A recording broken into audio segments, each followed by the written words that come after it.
Hey guys, welcome back to the channel. This is story about what if Naruto becomes overpowered in Highschool DxD Part 1. Before I start, please do support for more amazing content and comments for Part 2.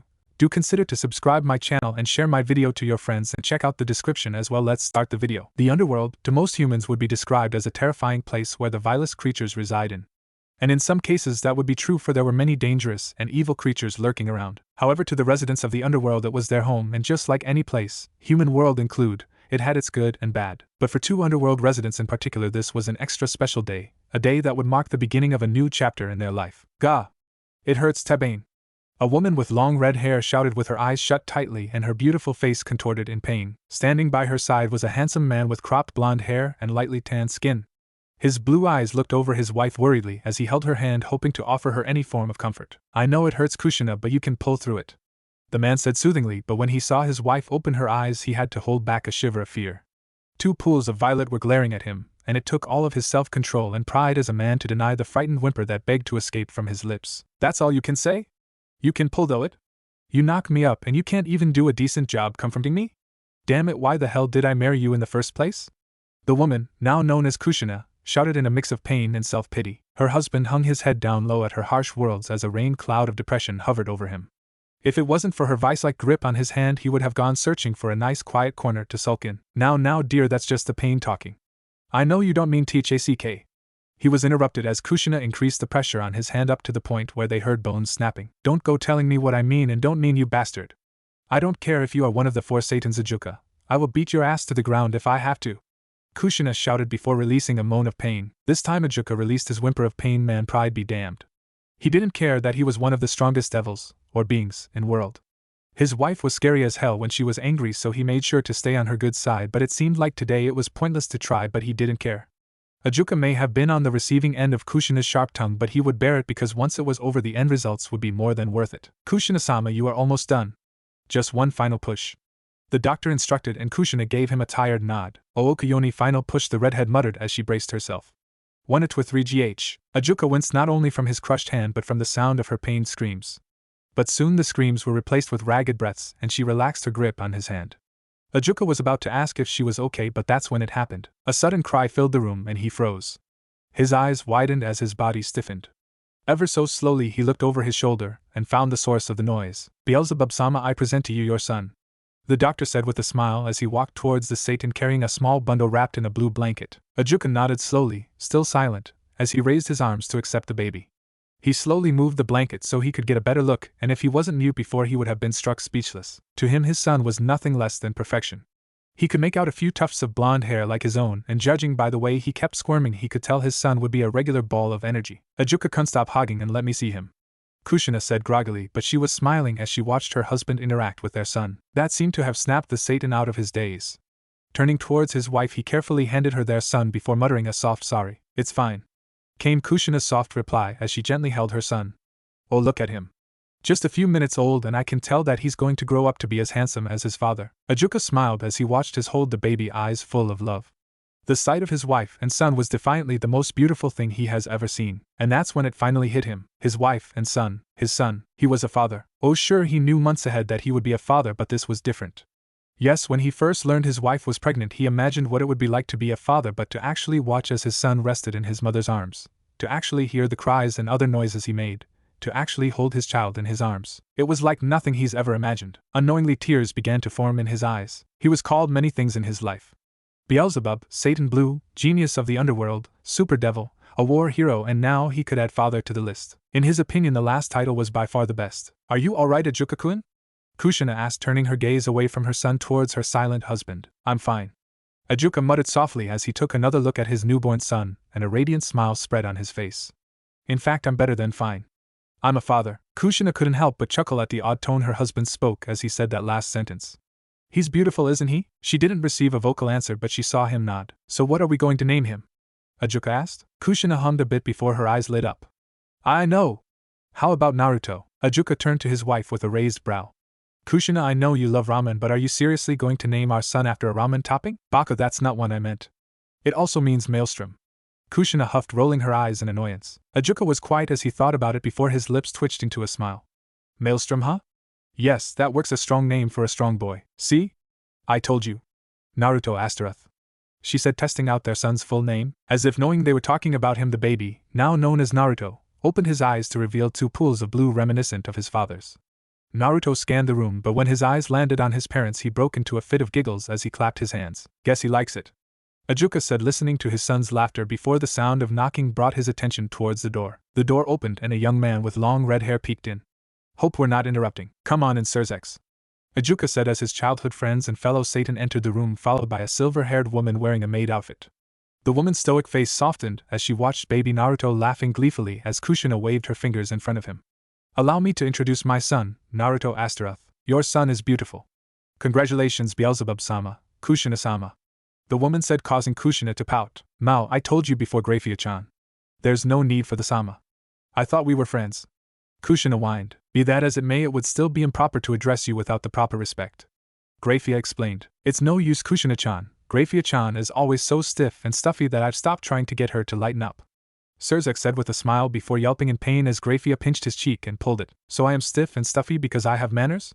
Not all of us can be as childish and irresponsible as you, she said stoically. Oh, that hurts. Sylvia whined as he freed himself from his wife's hold. Then you should learn to think before you speak, the silver-haired woman said unapologetically. Ajuka rolled his eyes at the familiar scene but smiled a bit as he heard his son's laughter. It appeared that Naruto enjoyed the antics of Lucifer and his queen. So you like watching Grafia disciplining Sylvia, huh? He asked, waving a finger in front of Naruto, only for the baby to grab it in his own tiny grip. Well, get used to it because it happens often, if you two are done, Kushina said, gaining their attention. Ajuka-kun, and I wanted to ask you something. What is it? Sylvia asked curiously as he watched his best friends reach for his son. Do you need anything, Kushina-sama? Grafia asked, more than willing to help her exhausted friend, who shook her head. Kushina-chan and I talked about it, and we wanted to ask if you would be Naruto's godparents, Ajuka said, shocking the couple. Even Grafia couldn't hide her surprise. What? You want us to be his godparents? Sylvia asked before a silly grin grew on his face. Did you hear that, Grafia-chan? I'm a godfather. You're always saying how irresponsible I am, but our closest friends have entrusted me with being their first child's godfather. Actually, we wanted Grafia to be the godmother, but since you two are married, we figured we might as well have just named you godfather. We trust that she will be able to rein in whatever bad habits you might try and pass on to him, Ajuka explained, offhandedly smirking a bit when he saw Sylvia drop to his knees in depression. Does everyone think so lowly of me?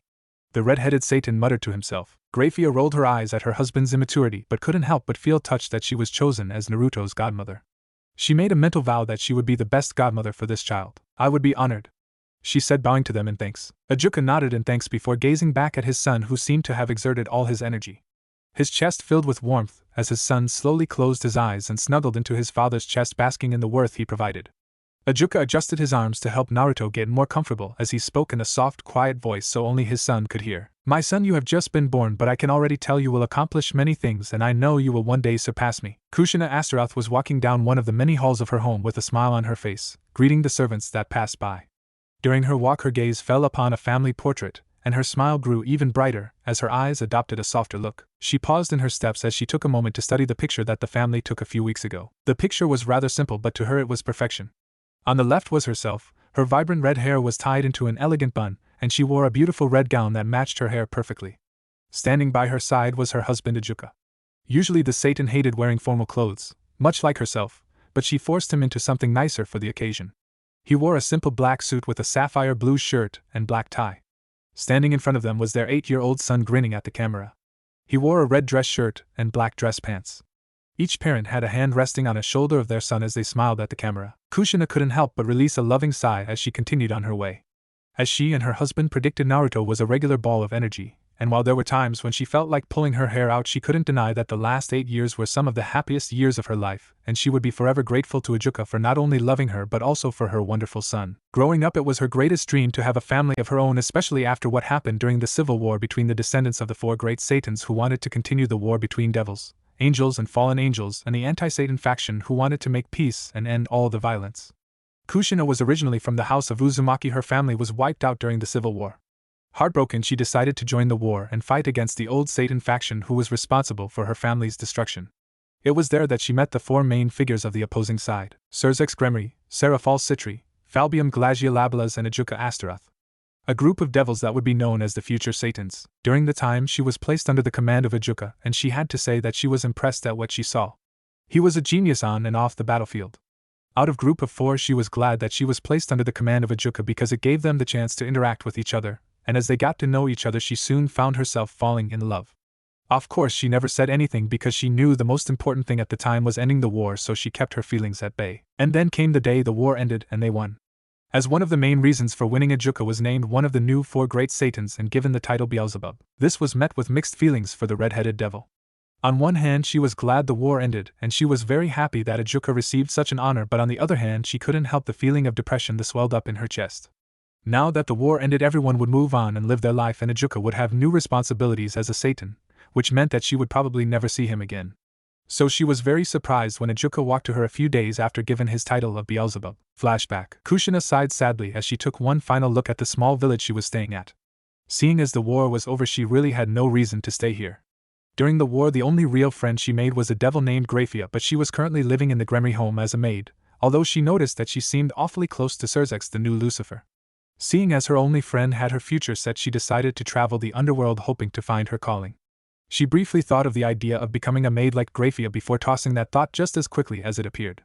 No way in hell would she become a maid. No offense to Grafia, but it just wasn't her. The only real reason to stay was her feelings for Ajuka, but she convinced herself it was just a crush, a silly infatuation.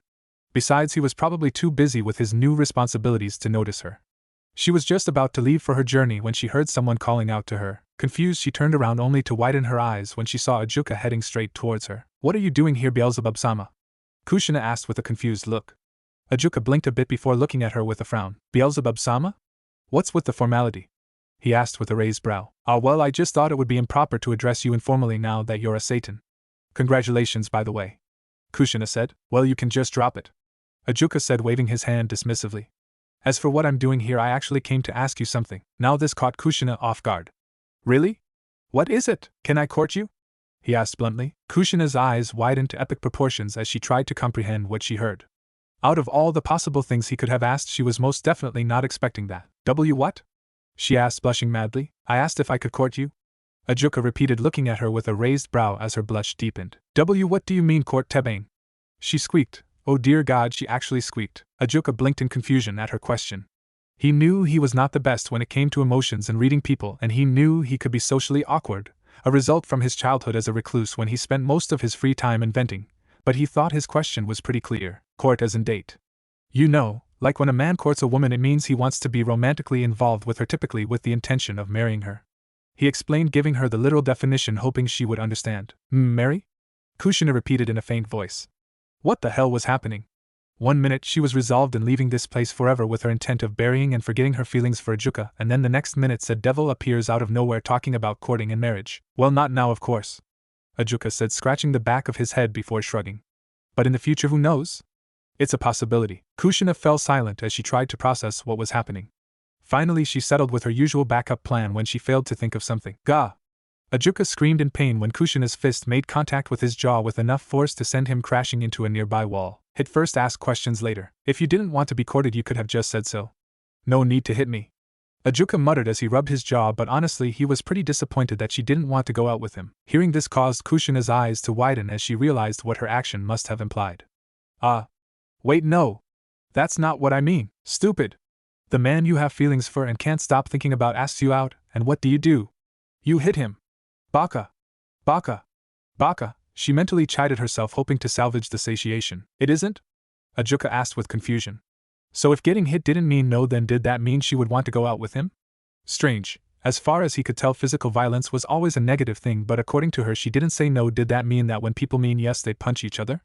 Was he really that unfamiliar with how people interact to not know this? I'm really sorry about that, it's just you really caught me off guard, Kushina explained with an embarrassed look on her face. I see, Ajuka said, relieved that she didn't outright reject him, although he didn't know if she said yes either. Were you serious about courting me? She asked shyly.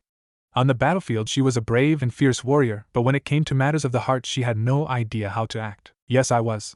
I remember the times we shared during the war when you were under my command, and I really like you. I would have asked you out sooner, but seeing as I was your superior officer, and it was a time of war, I thought it would be improper.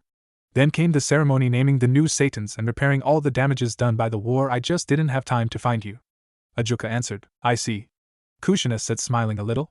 So he liked her as long as she liked him? That was nice to know. But if you wanted to date me, why mention all the talk about courting and marriage? That was the part that really confused me. Really? Oh, sorry about that. Before asking you out, I did some research and I learned most women were not fond of one-night stands and uncommitted relationships, so I thought I would make my intentions as clear as possible. Also, I thought the purpose of dating was finding a suitable mate to spend your life with. I was unaware that I researched outdated information. He explained. Maybe I should have asked Sairaorg for advice. He thought before shaking his head. Hell no, chances are he would have given me some stupid advice that would make the situation much worse. No, not outdated, it just sounded like you were taking things too fast, Tebane. I mean, we haven't even gone out on one date yet, and you're already talking about marriage. Kushina explained, smiling a bit now that she understood what was happening. Who knew the great Beelzebub was so socially awkward? You never would have been able to tell after seeing his mysterious and commanding aura he emitted during battle. I see. Again, I apologize for startling you. I didn't. He started before pausing as he thought about her words. Wait a minute, gone out on a date yet? Does that mean we're going on a date in the future? Kushina squirmed a bit before offering a shy smile. I really like you too, and I would love to go out with you. Her smile grew when she saw Ajuka's face break out into a wide grin. Really? He asked excitingly, his grin widening more, if possible, when he saw her nod. Yes. Kushina giggled as the usual calm, cool and collected Satan pumped his fist in the air, and thus began the courtship between Kushina Uzumaki and Ajuka Beelzebub. And the flashback. Kushina couldn't help but chuckle with a nostalgic smile as she went down memory lane. She couldn't believe that she actually punched him when he first asked her out. During their relationship, she learned many things about him. One of the main things about him was that he loved to create. She knew he was a genius, but when she saw the inventions he made, she was amazed. It was because of this that he became the chief advisor for the technology department of the underworld. And it wasn't long before he created his greatest invention, the evil peace system. The reason for the evil peace system was to help replenish the number of devils after the Great War, which had caused the death of countless devils, and the creation of the evil pieces eventually lead to the creation of the raiding game, which was popular among the devils. Thinking about this caused her to glance at her wedding ring as another fond smile found its way on her face. Flashback. Walking down the halls, Kushina searched for her boyfriends of a few years. He had called her earlier, and he sounded rather nervous. Whatever he wanted to talk about must have been important. She had just turned a corner when suddenly, boom, the sound of an explosion broke the silence. Kushina shook her head with an amused smile. Explosions were a rather common occurrence in Ajuka's home. Finally, she reached her destination and opened the door to his personal lab. Cough, cough, is that you, Kushina-chan? She heard her boyfriend's voice ask through the smoke. When it cleared, she covered her mouth with her hand to smother her laughter. Ajuka was scratching his head covered in soot and dust, no doubt a result of the explosion. Hello, Ajuka-kun. She greeted, grinning at his disheveled appearance. Sorry about that, I was working on something. He explained as he tried to fix his appearance, but she just shook it off. That's alright, I know how you get. What is it that you wanted? She asked, tilting her head to the side. She raised a brow when she saw him adopt a nervous look, but he quickly wiped it off. Well, I wanted to talk to you about something. He started as he cleaned the soot off him as best as he could. You remember my newest creations, right? The evil pieces, right? It's become quite the topic. What about it? Kushina asked. Well, do you understand it? He asked, stuffing his hand in his pocket. Not everything, but I understand the gist of it. You based it off of chess, and it's used to reincarnate other species into devils. Each piece gives the person a new power. Kushina answered with a thoughtful look before continuing. There's also that raiding game idea you've proposed, and a lot of people are really interested in it. That's right, and that's why I called you. I wanted to know if you wanted to join my peerage. He asked, pulling out a small box. They must have held the evil pieces, Kushina thought. You want me to join your peerage? She repeated, getting a nod from the Satan. Wow, I wasn't expecting that. Sure, I'd love to join your peerage, Ajuka-kun. What piece will I be? Ajuka took a deep breath before opening the box. He took out a piece but closed his hand before she could get a good look at it. Placing the box on a nearby desk, he took one more deep breath before dropping down on one knee. Kushina's eyes widened, and it was like she had forgotten how to breathe. He opened his hand, revealing a chess piece, a queen she recognized, and attached to the top of the piece was a diamond ring. When I create my peerage, I will become king, and every king needs a queen, and I can think of no other than you who could stand by my side as my queen. Kushina, I love, and these past years with you have been the happiest of my life. So today I am asking you, Kushina Uzumaki, will you join my peerage as my queen? Will you join my family as my wife? Will you marry me? Ajuka asked, staring at her with eyes full of love. Kushina was frozen in place, eyes wide with tears forming. With her heart beating at an accelerated rate, she dropped to her knees and looked him in the eyes and nodded. Yes, yes, and yes. She answered each question quietly. Smiling, Ajuka detached the ring from the evil piece before grabbing Kushina's left hand and placed it on her ring finger. Then he opened her hand and placed the queen piece in it before closing it gently. Unable to stop herself, Kushina lunged at Ajuka and wrapped her arms around his neck before kissing him. End of flashback. It was on that day she became the first queen. Soon after that, the evil pieces were passed on to different high-class devils in order to create their own peerages. Boom, and there goes the trip down memory lane. She muttered to herself as she turned the corner. She reached a familiar door and opened it. What happened this time? She asked, entering her husband's lab, which was filled with smoke from the explosion. Cough cough, sorry about that, Kushina-chan. Seems I've made a miscalculation, Ajuka said as he waved his hand in order to shift the smoke away. Cough cough, sorry Ka-chan. An 8-year-old Naruto apologized, trying hard to not inhale any smoke. After all these years, I'm used to you trying to blow yourself up, Ajuka-kun. Kushina sighed. I'm not trying to blow myself up, Ajuka shouted indignantly, but Kushina simply ignored him. But are you sure it's safe for Naruto-chan to be in here? She asked with a frown. Don't worry, Kushina-chan, Naruto's perfectly safe here, Ajuka said confidently. Unfortunately, it was at that moment that a chunk of the ceiling fell down and landed right on Naruto's head. Ow! Naruto yelped as he clutched his head. Safe, huh? Kushina flatly as she looked at her husband with a deadpan expression. Oops, you mean mostly safe? Ajuka offered with an awkward smile. I told you he was too young to be in here, Kushina said, crossing her arms. Come on, Ka-chan. I like watching Tuchan working. Naruto whined, hoping his mother would let him stay. Ever since he could remember, he was fascinated by all the things his father created, and he wanted to learn how to invent things too. I know, sweetie, but still, Kushina trailed off. While she found it adorable that her son wanted to follow his father's footsteps as an inventor, she still felt he was too young to be around all these dangerous equipment, especially when they exploded. Relax, Kushina-chan. I promise I'll be extra careful, Ajuka reassured. Boom, extra careful? Kushina asked plainly as she gazed at some strange machine in the corner of the room that just exploded. It was much smaller compared to the other explosions, but still. Starting now? Ajuka tried sheepishly. It doesn't matter. We have to leave. Don't you remember that we have somewhere to be? Kushina asked. We do? Ajuka blinked in confusion. Yes, Kushina asked with a tick mark. I just told you this morning. We are heading to the Gremory house. Oh right, Ajuka said, remembering this before deflating. Do we have to go? I really don't think I can handle Sairaorg's childish antics today. Hush now, we're going and that's final, Kushina said. Besides, it's been ages since I've gotten to speak with Grafia-chan. I thought Sairaorg was your best friend. Why are you acting like being with him is an annoying chore? Because sometimes it is, Ajuka deadpanned. Don't get him wrong, he cared deeply for his friend, but sometimes Sairaorg could be too Sairaorg. That was really the only way he could describe it. Sometimes he wondered how Grafia had stayed married to him after so many years. Wait a minute, Sairaorg? As in Sairaorg Lucifer? Naruto questioned. He had heard stories about the Crimson Satan, but he never met him in person, or at least he doesn't remember meeting him before. That's right, Naruto-chan. One of the Satans and your godfather, Kushina answered. Now get cleaned up and get dressed. Okay, Ka-chan, Naruto said as he ran to his room to get ready. Good, while he's away we can get ready, Kushina said, heading out the door. Boom, only to have her eye twitch dangerously as her hair blew in the air from the force of the explosion. Damn it, Ajuka, I told you to stop playing with your toys and get ready, she shouted, turning to glare at her husband. They're not toys, the Satan retorted. Don't care. Now put your toys away and march up to your bedroom and get dressed, Kushina yelled, pointing in the direction of their bedroom. Don't go talking to me like I'm some child. And again, they're not toys. You know I hate when you call them that. Don't think glaring like that will work on me, Kushina-chan. The only reason I'm leaving to get ready is because I promised my dear friend we would visit him today, and I would hate to break my word. It has absolutely nothing to do with that stare of yours. And with that, the great Beelzebub marched out of his lab, past his wife and straight towards their room. As soon as he turned the corner, Kushina crossed her arms and grinned in victory.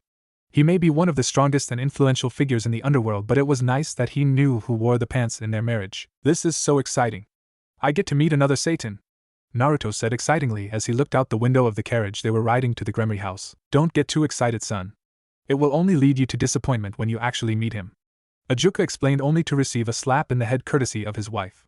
Oh, don't go insulting Sairaorg, Kushina reprimanded. Oh please, you act like you've never insulted him before. Hell, my insults could be considered compliments compared to some of the things you've said. Ajuka rolled his eyes, smiling a bit when he saw Kushina blush a little. That's not the point, she huffed, turning away with a pout. Eventually the conversation between Kushina and Ajuka ended, along with Naruto's sightseeing as their carriage finally reached its destination. Alright, let's get this over with. The sooner we finish, the sooner we can go home and I can work on my new project, Ajuka said, stepping out of the carriage. New project? What is it? Can I help? Naruto eagerly asked as he stepped out. Ajuka looked at his son with a grin. Seeing Naruto show such interest in his work always brightened his mood. He was about to say yes when they both ended up on the receiving end of Kushina's fists. Oh, both father and son massaged the lump on their head as Kushina stared at her family with narrowed eyes. No talking about projects. We are here to spend some time with our dear friends, do you understand? Ajuka nodded with a resigned look, but Naruto pouted at his mother. But Ka-chan, I don't have any friends here. We're here to see your friends, not mine, I don't even know anybody here. Naruto complained. Don't worry, Sochi-kun, Surzex has a little sister.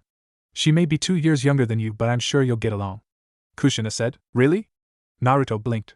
Good, this meant that there would be another kid to play with while the adults would have their boring conversations about whatever it was that adults talked about. Careful though, if you get too close to her you'll earn the wrath of that Siscon we call Lucifer. Ajuka muttered, but Naruto still heard and looked confused. Siscon? What's that? He asked, only for his mother to rub his head. Don't worry about it, Sochi-kun, it's nothing, she said with a sweet smile before glaring at Ajuka. She told him time and time again to watch what he said around her sweet, innocent baby. However, their family moment was interrupted by a loud shout. Ajuka kun! The family turned towards the voice only to see a large dust cloud heading straight towards them. Oh, for the love of ACK! Was all Ajuka could say before he was tackled and engulfed by the smoke cloud. As the dust cleared, Naruto could see his father trying to break free from a man with shoulder-length red hair who was hugging him. Damn it, Surzex! Let go of me right now! Ajuka shouted, trying to break free from the redhead's hold. But it's been so long since we've seen each other. Aren't you glad to see me? Surzex asked, refusing to release his hold. Ajuka continued to struggle before turning to glare at Kushina, who wasn't even trying to hide her laughter. Damn it, Kushina! This is why I didn't want to come in the first place. What? Our first meeting in who knows how long, and you tried to get out of it. So cruel, Ajuka-kun. Surzex whined with comical tears, and Ajuka winced, positive that a few of his ribs broke as his grip tightened. Kushina continued to snicker at the scene while Naruto was plain confused. He had no idea who this man hugging his father was, but if he heard his dad correctly, then his name was Surzex, and the only Surzex he's ever heard of was Surzex Lucifer, and there was no way this strange man could be a Satan like his father. Right, now who do we have here? He heard someone ask. Turning towards the new voice, he saw a middle-aged looking man with long crimson hair and bluish-green eyes. Standing by his side was a young woman with shoulder-length brown hair. Lord and Lady Gremory, how nice it is to see you again. Kushina greeted the head of the Gremory family. How nice to see you too, Kushina. But I don't think we've met this young man before. Lord Gremory said, pointing towards Naruto. Honey, go ahead and introduce yourself. Kushina said, gently pushing Naruto towards them. Hi. My name is Naruto Astaroth. Nice to meet ya. Naruto greeted with a smile. Oh my, what a handsome young man. I bet your son Will is going to be quite popular with the ladies when he grows up, Kushina. Lady Gremory stated with a smile. Kushina was about to say something when a loud voice interrupted them. Naru-chan! Before the other devils could blink, Surzex appeared in a red blur and scooped Naruto up in his arms with a silly grin. Mao, it's been so long since I've seen you. I know I'm your godfather, but if you want to call me big brother, it's okay. With Surzex, let go of my son before you mentally scar him. A disgruntled Ajuka grunted as he walked towards the group. Ah, don't be such a grouch, Ajuka-kun. Surzex pouted before feeling pain on his cheek. He only had to think for a second before realizing what was happening. Oh.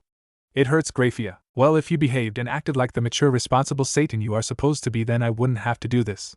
Came his wife's monotone answer. Having escaped his hold, Naruto stepped away from the couple to stand by his father, who rolled his eyes at their action as if he'd seen it 1,000 times before. Which he has. Natu-chan, you are they?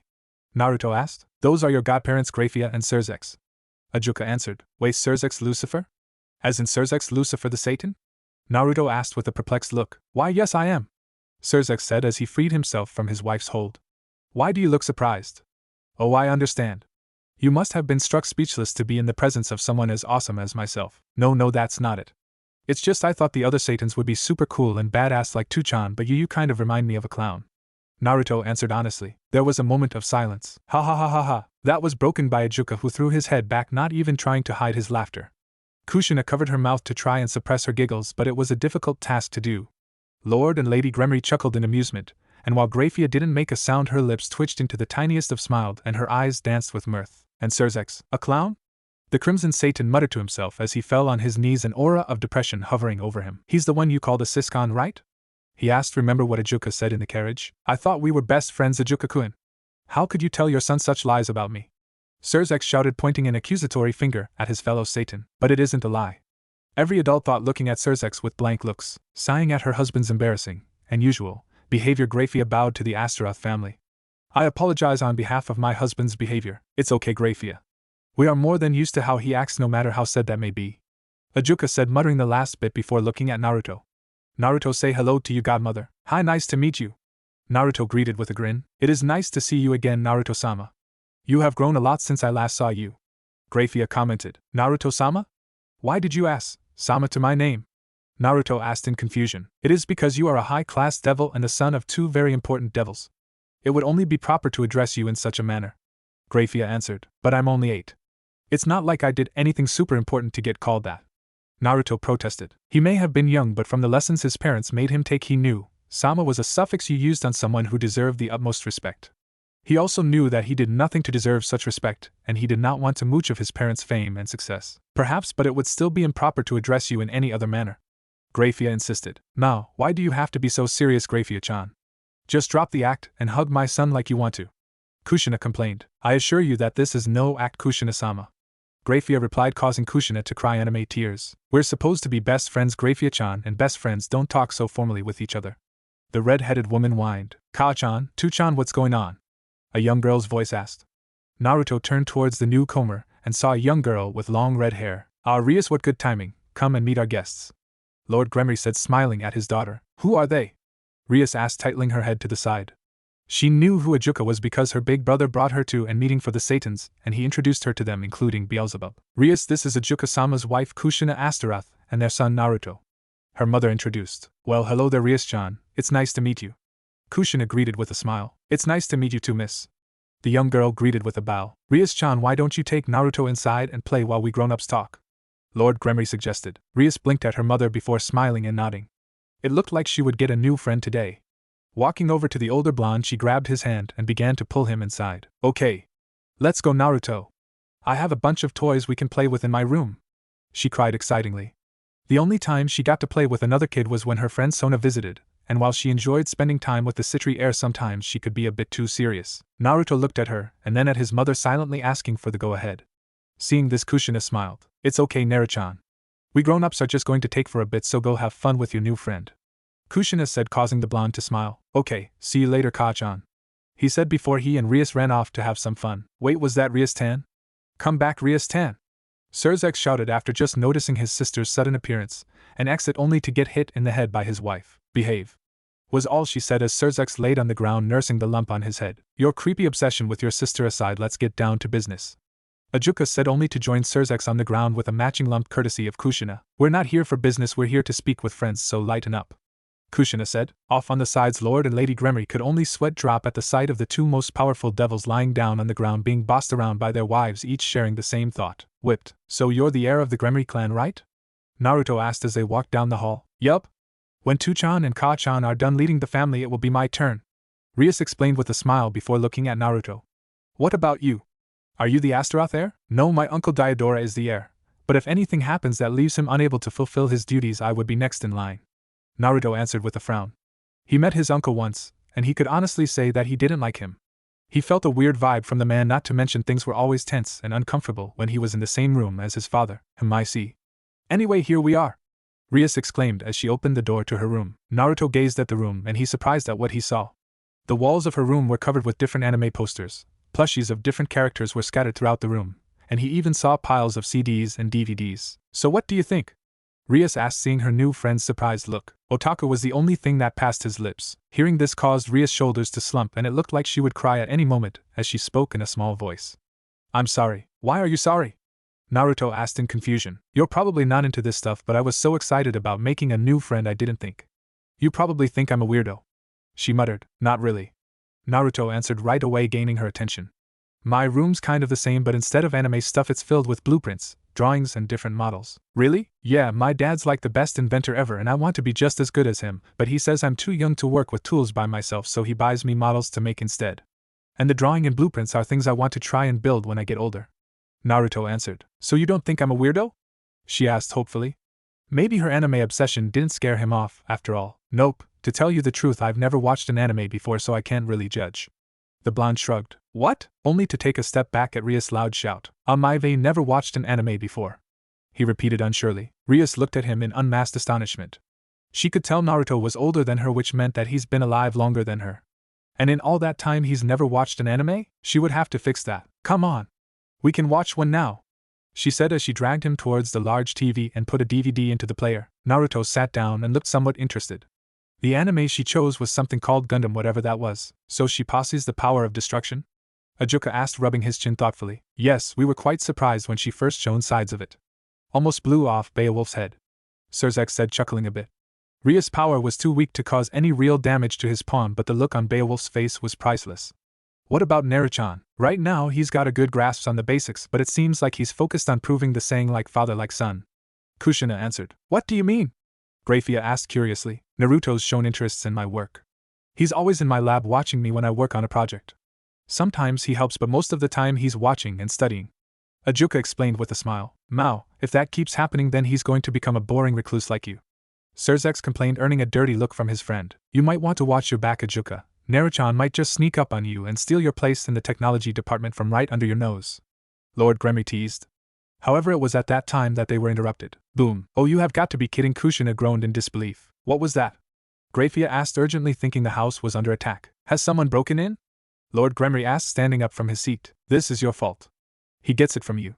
Kushina said, sending an accusing glare at Ajuka, who refused to look at her. What?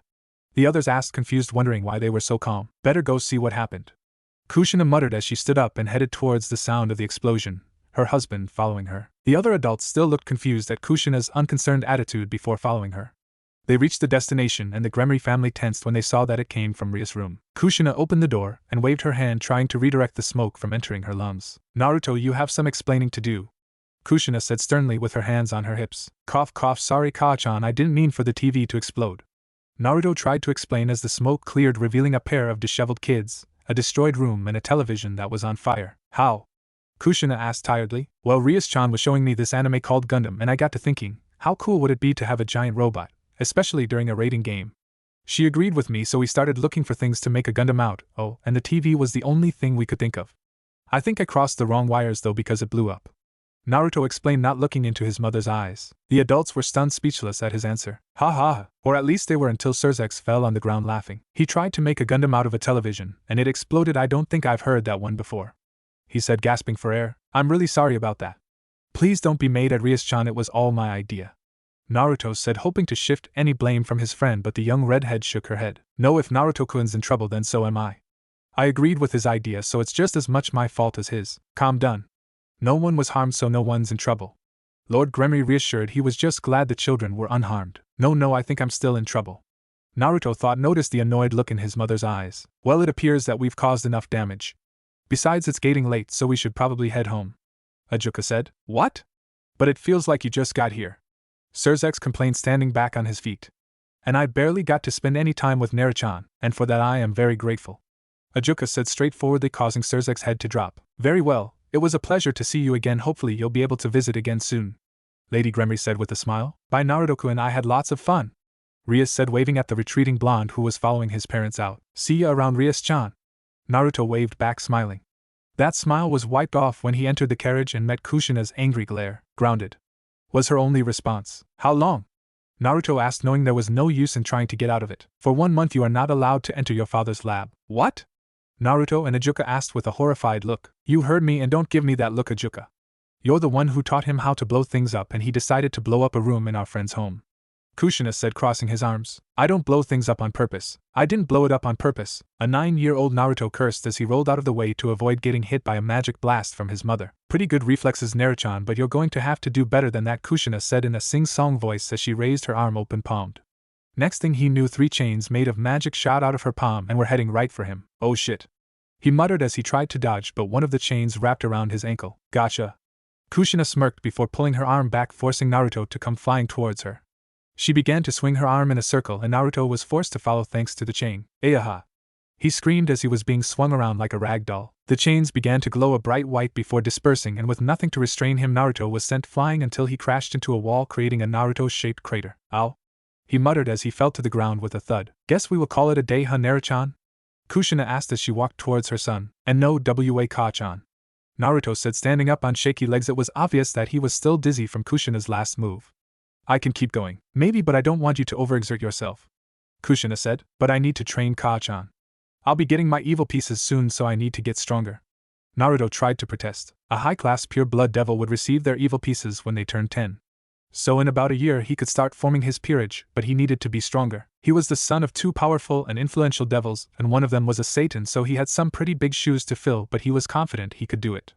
But in order to do that, he would be expected to enter numerous raiding games to show off his strength, which was essentially a violent version of chess. He was king, so if he falls then his peerage loses, and he simply refused to stay back where it's safe while his peerage fights.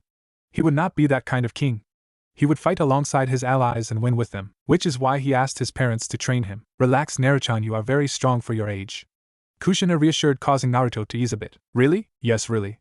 You have to understand, Naruto, that you're comparing your strength to mine, your father's and the rest of his peerage's strength, but we've had centuries of training and fighting to get as strong as we are today. We didn't get as strong as we are today overnight. Kushina explained. Sorry, I guess I'm just rushing a bit. Pretty soon I'll be able to form my own peerage, but I want to be strong enough to protect them and fight alongside them. Whenever Tuchan talked about his peerage, he sounded proud, I guess is the word. He was proud to fight alongside them. And when you or the others talk about it, you always mention how lucky you were to fight under a great king. Naruto tried to explain before blushing in embarrassment. I guess I just want to be like him, the kind of king that his peerage respects as a friend and leader. Kushina just looked at him unblinkingly, causing Naruto to shift in place before she grabbed him in a bone-crushing hug. Ah, Naruto, you're so cute. She cooed as she rubbed her cheek against his. No, I'm not. What's with you, Ka-chan? I was being serious. Naruto protested as he tried to escape her hold but wasn't having any luck. Nothing, Sochi, Ka-chan's just having a moment. She answered as she let him go, resisting the urge to hug him again. The way he looked up to his father, she just couldn't explain how adorable she thought it was.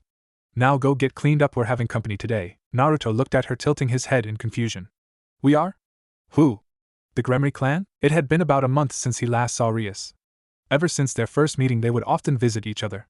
This of course led him to meeting the Citri heiress Sona, who was the complete opposite of Rias, but he got along with her fairly well. No, not them. An old friend of mine is visiting and she even has a son your age.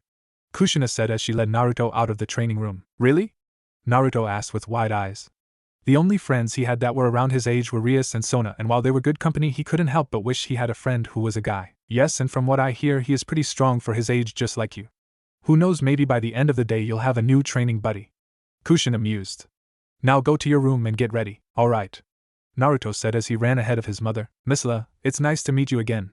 Ajuka greeted as he opened the door to allow his guests to enter. The first was a young beautiful woman. She had long black hair tied in a high ponytail and violet eyes. The second was a young boy who looked a lot like his mother, shaggy black hair and violet eyes. Hello, Ajuka. It's been a while since we've last spoken. Misla said with a smile. It has indeed, and I assume this young man is your son?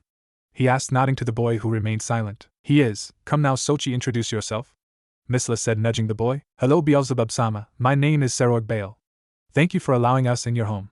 He said politely with a bow. Misla-chan, is that you? They heard someone ask. Turning, they watched as Kushina and Naruto make their way towards them. Kushina-chan, it's been ages. She greeted her old friend, who nodded in return. I know, and this must be Sairaorg, Kushina said, looking at the bow, who bowed again. You are correct, Kushina-sama. The boy stated. Era, such a polite young man. Naruto, come greet our guests. Kushina said. Yo! The name's Naruto Astaroth, nice to meet you. Naruto greeted with a grin. He seems to have taken after you, Kushina-chan. Misla mused with a smile. Really? I haven't noticed. Honestly, I think he takes after Ajuka more than me.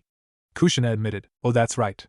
I've heard from Venelana that Naruto is growing up to be quite the inventor. Misla said with an amused smile as she remembered hearing how the blonde tried to turn a television into a Gundam, which resulted in an explosion. Very true. Naruto-chan, why don't you show Sairaorg around the house? Kushina suggested. Sure. Come on, Sairaorg, I'll give you the grand tour. Naruto said. Sairaorg looked at him blankly for what seemed like hours before nodding. Very well. He muttered as he followed Naruto out of the room, leaving the adults. So how has it been? Ajuka asked with a serious look. Misla looked at her friends before releasing a sigh. Difficult, but we've managed. I still can't believe the bastard did that. Kushina fumed with an angry scowl plastered on her face. The Bale clan was one of the more prominent clans in the underworld, and like most families they had a branch of magic that was unique to members of their family. Theirs was known as the power of destruction. However, Sairaorg did not inherit it, and Lord Bale blamed Misla since she was not a Bale. When he learned that Rias inherited the power of destruction from her mother, who was a Bale, he was even more upset. Thinking that his eldest was a disgrace, he appointed his youngest son and Sairaorg's younger half-brother as the next heir to the Bale clan, while banishing Sairaorg and Misla to the countryside of Bale territory. It's been a few months since the incident, but I'm more concerned about Sairaorg. Misla said in a quiet voice that conveyed a mother's concern for her child. What's wrong with him? Ajuka asked with a frown. While he doesn't really care what his father thinks, I can tell he is worried about me. We have always been close, and I can see that he blames himself. Not only that, but the other devils have not been helping.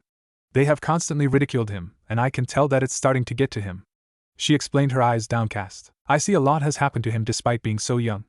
Ajuka agreed. That's why I hope your plan works, Kushina-chan. The black-haired woman said, gazing at Kushina, who was smiling comfortingly. Don't worry.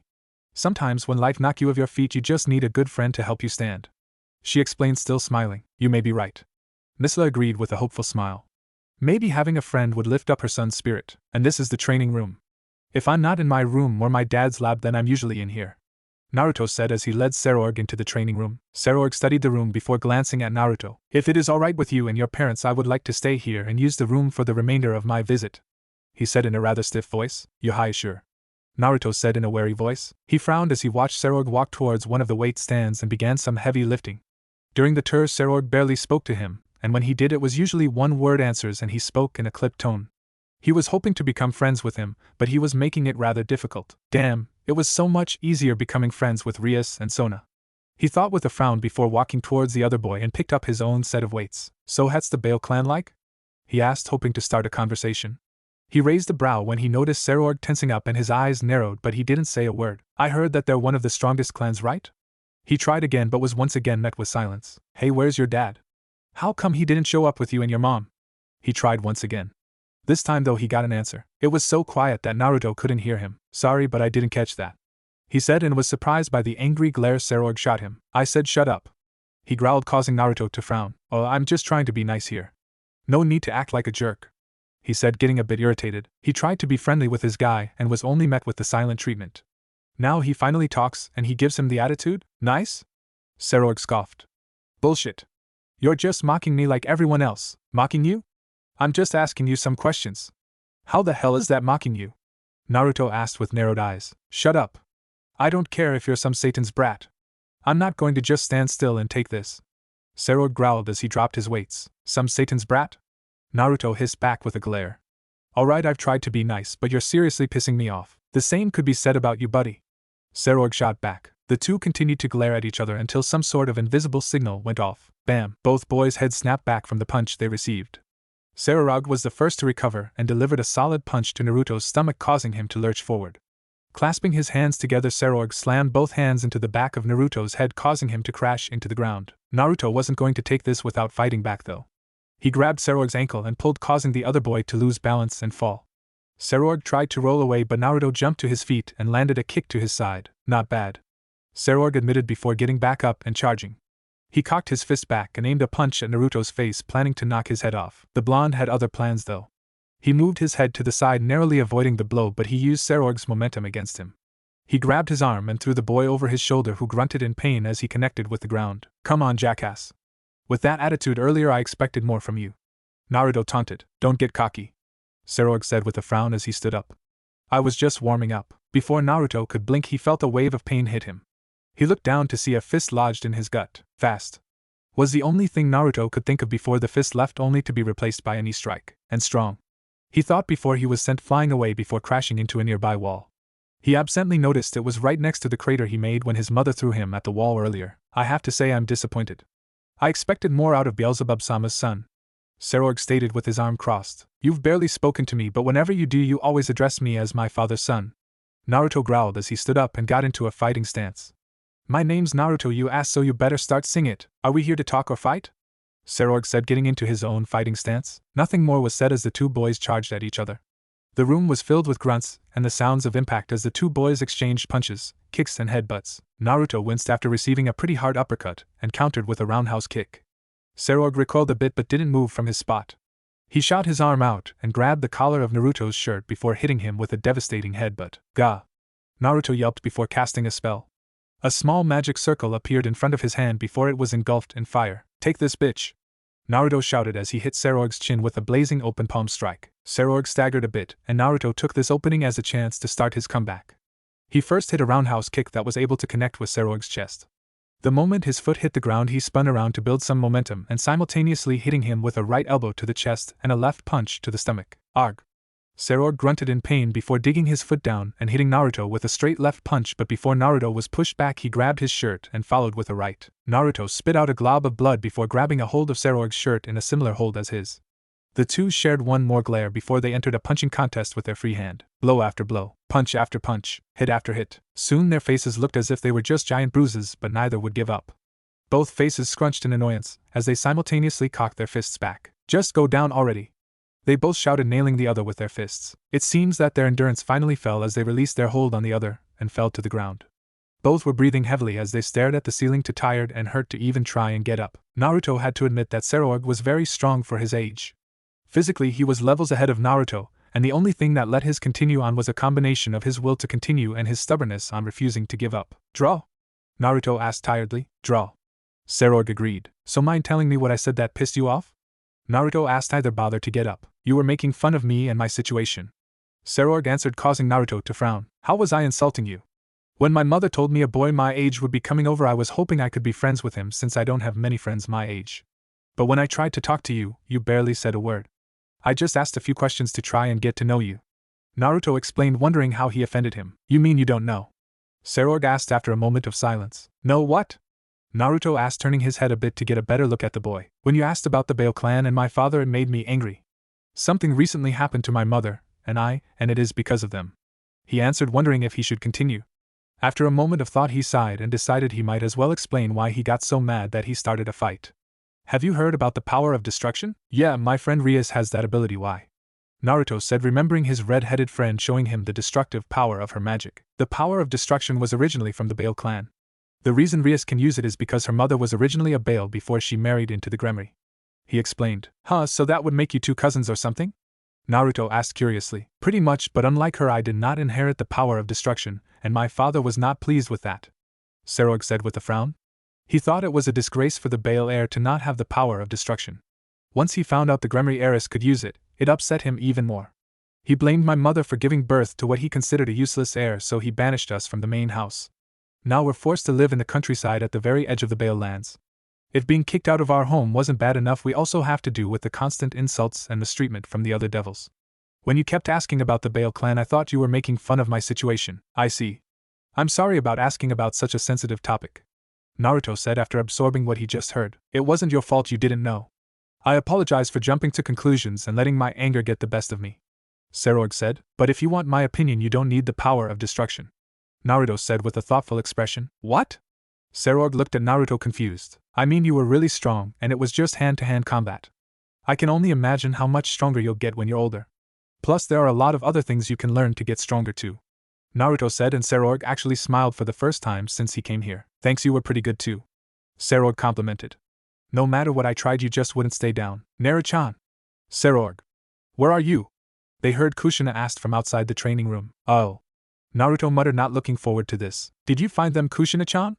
They heard Misa asked. Not good. Sairaorg mumbled after hearing his mother. You said your boy likes to train, right? So does Naruto-chan. I bet they're in the training room having a friendly spar, Kushina's voice said as it got closer. Shit. Both boys cursed as the door opened. Naruto/Sairaorg. Both mothers shouted as they saw their sons lying on the floor. Hi, Ka-chan. Both the boys said, trying to smile, but it came out as a grimace. What happened? Kushina said as she ran over to her injured son with Misla following her lead. Well, you see, Sairaorg and I were talking. Naruto started to explain, getting everyone's attention. Then we had this weird sound. We decided to investigate, and it led us to the training room. What was it? Kushina asked worriedly. Had someone managed to sneak into their home and harmed her baby? Sairaorg was just looking at Naruto with a raised brow, wondering what the hell kind of story he saw pulling out of his ass. And when we entered the room, we saw he trailed off, trying to think of something before blurting out the first thing that came to mind. Bigfoot. Chirp chirp chirp. Naruto wasn't sure if the cricket noises were imaginary or not, but he didn't care. He was too busy avoiding everyone's eyes, trying to hide the embarrassed blush he knew was spreading on his face. What? Kushina asked with an incredulous face. Naruto looked at Sairaorg for help, but the black-haired boy just looked at him blankly. It was obvious that he was not going to even try and help with his ridiculous excuse. Yo, we saw Bigfoot working with the weights, and once it saw us, it freaked out and attacked us. It turns out Bigfoot is insanely strong because it took the both of us to take him down. But we were able to take him down, but once he heard your voice, he ran off. Sairaorg and I were so tired that we fell to the ground exhausted just as you entered. Bigfoot, huh? Why didn't we see him leaving the training room? Kushina asked flatly with a raised brow. Well, Bigfoot has got to be really quick and stealthy, right? Why else has no one been able to get a clear picture of him? Naruto explained. So yeah, that's pretty much what happened. Baka! Kushina shouted with a comical look of rage. Do you really think I would believe such a story? As if someone like the first queen would fall for such a lie. Sairaorg thought, rolling his eyes. How did Naruto think that anyone would believe that ridiculous story? Everyone knows Bigfoot lives in the human world. There's no way he would be here in the underworld. Kushina continued, and if Sairaorg was able to stand, he would have face planted hard. That's why she doesn't believe him, he thought incredulously. So what really happened? The red-headed devil asked, tapping her foot impatiently. It was my fault, Kushina-sama, Sairaorg said, sitting up, though it took a lot out of him. Naruto was just trying to be polite, but I let my temper get the best of me. What started out as a simple misunderstanding turned into a fight. I apologize for my actions. It wasn't just him, Ka-chan. I let my temper get to me too, Naruto said, not letting Sairaorg take all the blame. Kushina looked at the two boys before turning to Misla, who just shrugged, causing her to sigh. Fine, but don't think I'll let you off the hook so easily. Now come on, we better fix you up, Kushina said with an annoyed look, and in order to show how displeased she was, she grabbed Naruto by the ear and began to drag him away. Oh. Ka-chan, let go. Are you telling your mother what to do? Ouch. Of course not, Ka-chan. Oh. Please stop twisting my ear. Sairaorg and Misla's sweat dropped as they watched Kushina drag Naruto away, ignoring the younger boy's pleads. Shaking her head a bit, Misla looked at her son with a concerned expression. What about you, Sairaorg? Are you okay? She asked, gaining her son's attention. He was about to answer but paused to think about it. Before, he was always tense and on guard because everyone around him usually had something derogatory to say to him, but today he met a boy his age that didn't seem to care about his problem. Hell, he didn't even know about before today. Not only that, but he was strong. Usually when he got into fights, it was against devils his age who never trained a day in their life, or older, more experienced devils who could take him down without much effort. Today was the first time he fought against someone who was on equal levels with him, and it was refreshing. It was true that his body was sore, but he felt himself starting to relax, so he grinned at his mother, and she blinked in surprise when she saw the genuine happy look in his eyes. As a matter of fact, mother, I'm more than okay, he said, his eyes drifting towards the door where he could still faintly hear the voice of Naruto complaining that his mother was pulling his ear too hard. I've never been better, he said, closing his eyes, missing his mother's surprised but pleased expression. I'm glad, she whispered with a smile. Despite her son's bruised face, it's been some time since she's seen him this happy. Do you really have to go? Kushina asked as she and the rest of her family stood by their mansion gates. I'm afraid so, Misla said, smiling when Kushina pouted. No need to pout, dear. They have their own house to return to. Ajuka sighed, but Kushina crossed her arms and turned away with a huff. But they can just spend the night here. It's been so long since Misla and I got to spend some time together. Who knows when we'll see each other again, she protested. I'm sure we'll be seeing each other soon, Kushina-chan, Misla promised, causing the redhead to sigh. Fine, it was nice meeting you, Sairaorg, Kushina said, smiling at the boy who was standing by his mother silently. And it was nice to meet you, Kushina-sama. Thank you for letting us into your home, he thanked with a bow, but Kushina waved him off. Think nothing of it. In fact, you're both welcome here whenever you want. Isn't that right, Ajuka-kun? As long as they stay out of my lab, I really don't care, Ajuka said absent-mindedly, only to wince as his wife drove her elbow into his side. I'm sorry, Ajuka-kun, you're going to have to speak up. I didn't quite catch that, Kushina said with a sweet smile that didn't fool anyone standing there. Really? How rude of me. I said that our doors are always open to our dear friends, Ajuka said with a nervous smile. But he sent Naruto a quick glare when he heard the younger blonde snicker. Well, we better head on out, Misla said as she turned to leave. Sairaorg followed suit but paused and looked over his shoulder. Naruto, he called out, gaining everyone's attention, including his mother's, who stopped walking to see what was going on. Yeah? Naruto asked, tilting his head in confusion. Sairaorg just looked at him with a serious look before a grin broke free. You better up your training because the next time we meet it won't end up in a draw like today, Sairaorg announced, causing Naruto to blink before shooting the other boys a similar grin. You're absolutely right. Next time I'm going to kick your ass, Naruto declared, earning a snort from the other boy. Please, by the time of our next spar I'll be so strong I'll take you down in 5 seconds flat, Sairaorg countered. That's some big talk for someone who could barely sit up a while ago. I was on my feet pretty fast, Naruto smirked. Only because your mother dragged you by your ear, Sairaorg shot back. The adults watched in amusement as Sairaorg and Naruto kept shooting back barbs at each other. Ajuka was particularly interested because it reminded him a lot on how he and Surzex acted when they were kids. It was on this day that a rivalry between two young devils with unlimited potential was formed. But more importantly, it was on this day that a friendship was made. A 12-year-old Sairaorg was walking down the halls of Beelzebub's mansion. It has been about 3 years since he first entered this home, and a lot has changed since then. For one thing, he was taller and more muscular. Ever since his first meeting with Naruto, the two of them formed a strong rivalry, and the both of them worked hard to try and outdo the other. While Sairaorg was stronger physically, Naruto had more talent with magic, and his ability to make unexpected plans on the spot was astounding, not mention their greatest strength. They were both too damn stubborn to stay down, so more often than not their spars would end in a draw when they were both knocked unconscious. But it wasn't just his physical appearance that changed. It was the air around him too. Instead of walking around with a blank look, he was walking through the halls with a large grin on his face. Not only has he found a strong rival in the blonde, but he found a great friend. When the two of them weren't training, they could be seen just hanging around acting like the young boys they were. Also, things were looking better for both him and his mother. Just a few months ago, Sairaorg challenged his younger half-brother to a battle where the winner would become heir of the clan. Despite not inheriting the power of destruction, Sairaorg proved he was still strong after defeating his brother and earning back his birthright. Standing by his side was a young girl around the same age as Sairaorg. She had long blonde hair tied in a ponytail and green eyes. Her name was Keisha Abaddon, and she was Sairaorg's first, and so far only member of his peerage. The two meet a few weeks ago, when Sairaorg decided to go for some private training. That was when he saw some devils picking on the blonde-haired girl. Apparently they were each from different families of the remaining 34 pillars. Not only that, but they were some of the more arrogant members, and they felt they needed to remind Keisha, an extra demon, who the superior ones were. Something they soon found out after Sairaorg introduced them to his fists. After thanking him to help her, the two of them got to talking, and after learning she was considered a failure to her family and was kicked out, Sairaorg felt he could relate and invited her to stay with him, and a few days later she became her queen. "You seem to be in high spirits, Sairaorg-sama," she commented, and it was true.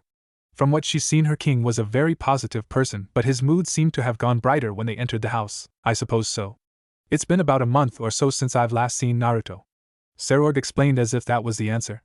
And it pretty much was.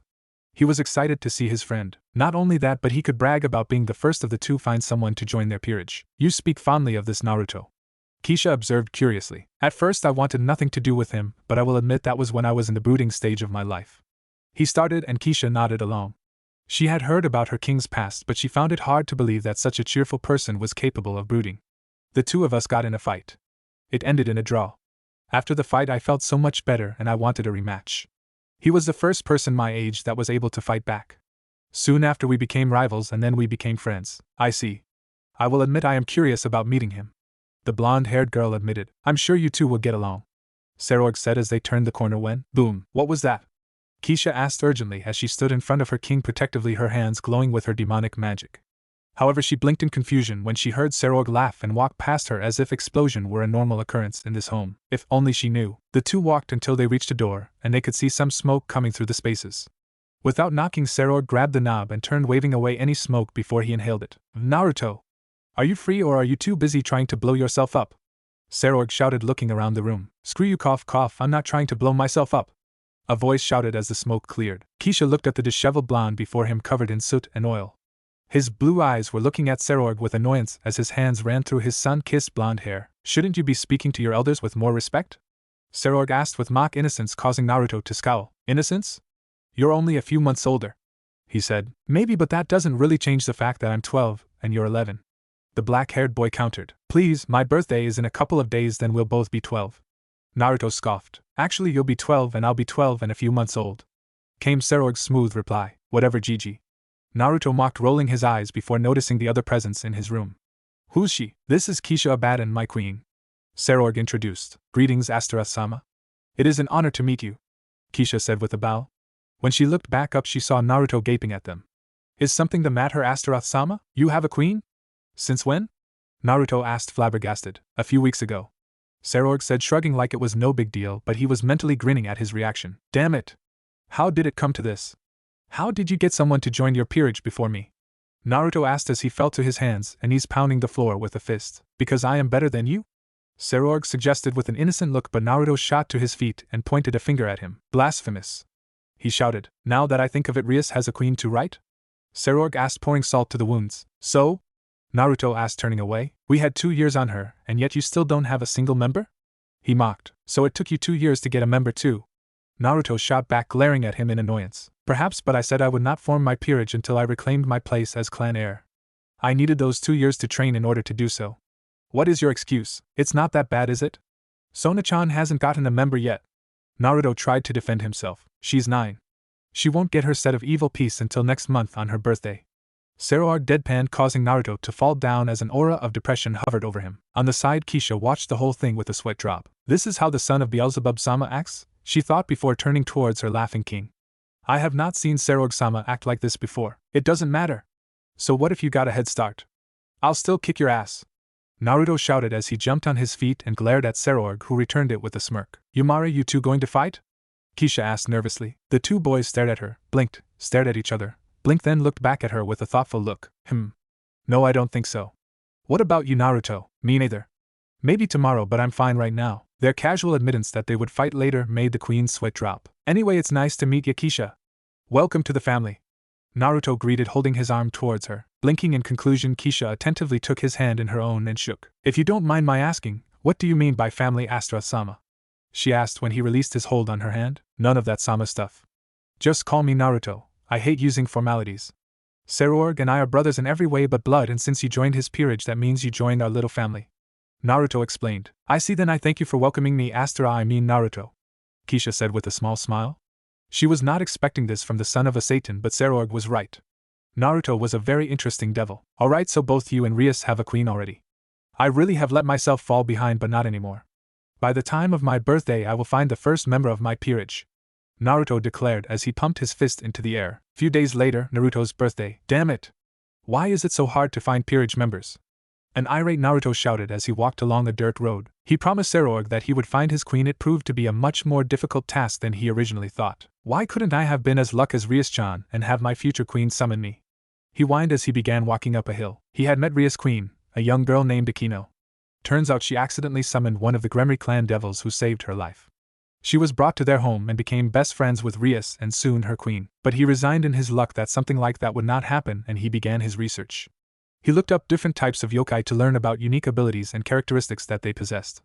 Then he went on different human blogs to find out any interesting rumors in the human realm. Most humans were ignorant about the supernatural world and passed them off as simple myths and superstitions. And more often than not, these myths involved the supernatural. So while he was doing his research, he found a particularly interesting story. Apparently there was a small village that was untouched by modern civilization.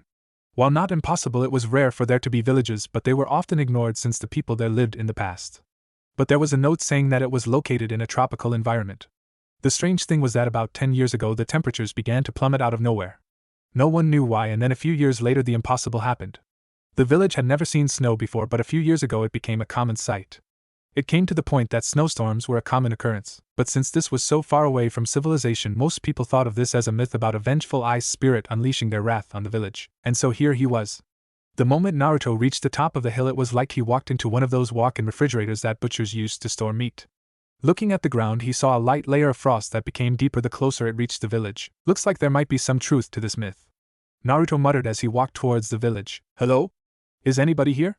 Naruto shouted as he walked through the freezing village. The only answer he received was the sound of snow getting crushed beneath his steps. Frowning, he stuffed his hands in his pockets and continued to search for someone who could hopefully give him some answers. After a few more minutes of walking in silence, Naruto scratched his head, wondering why he hadn't seen a single person. Was this village abandoned? Well, he guessed that made sense if they were hit by a bunch of random snowstorms. Looks like I have to search on my own, Naruto said as he stopped walking and crossed his arms.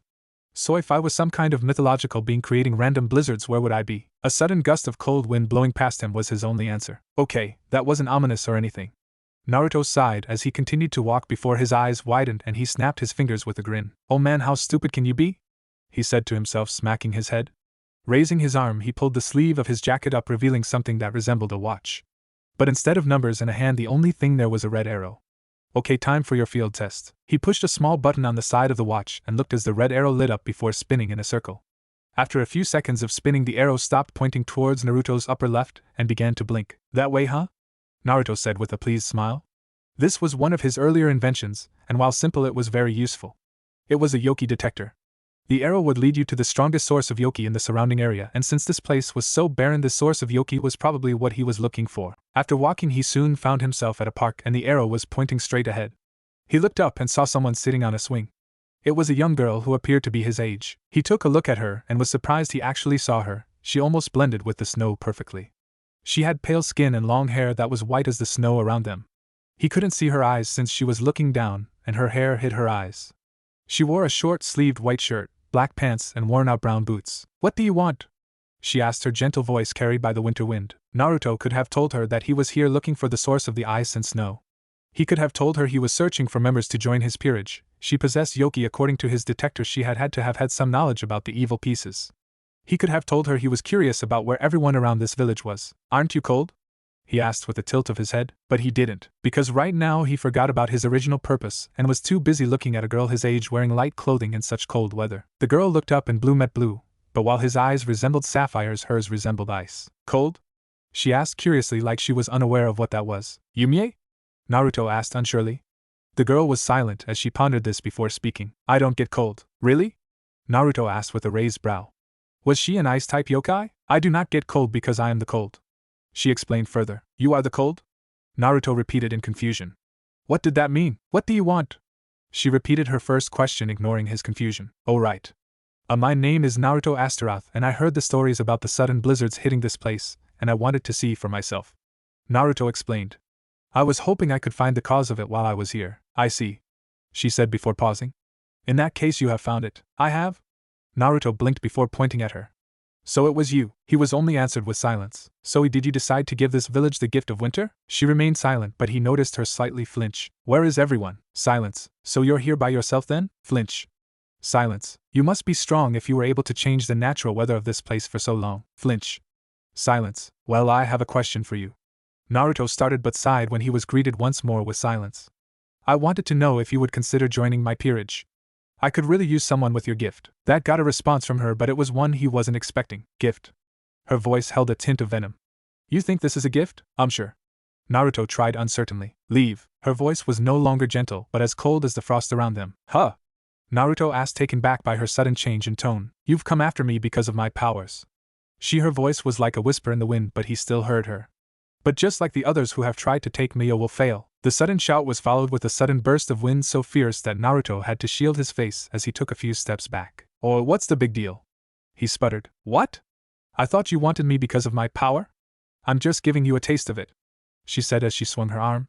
The next thing Naruto knew was that he was slammed into a nearby tree after getting hit by a powerful gust of wind and snow. Naruto winced and glared at the girl, only for his eyes to widen when he saw the white-haired girl raise both arms. Ice began to form around her, and took the form of spikes. Pointy spikes, he added mildly as he jumped away, gulping a bit when he saw the frozen weapons impeded in the tree he was leaning against seconds ago. Hey, no need to launch sharp pointy objects at me.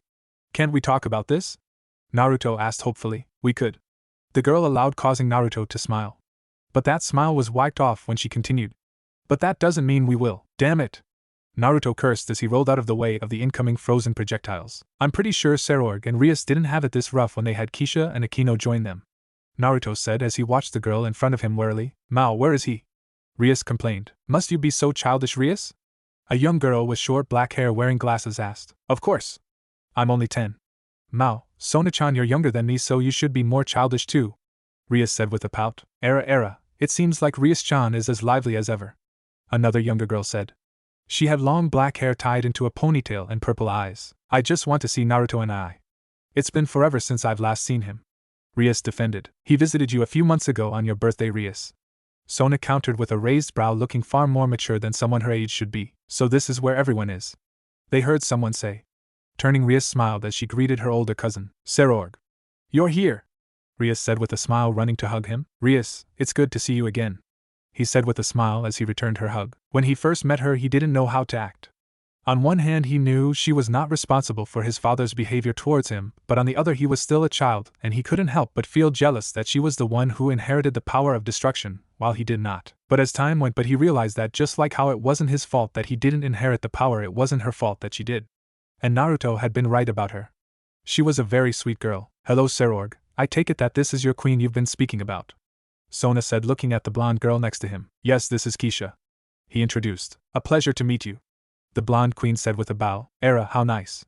Another queen to talk to, Akino said with a smile. Sairaorg, is Naruto and I with you?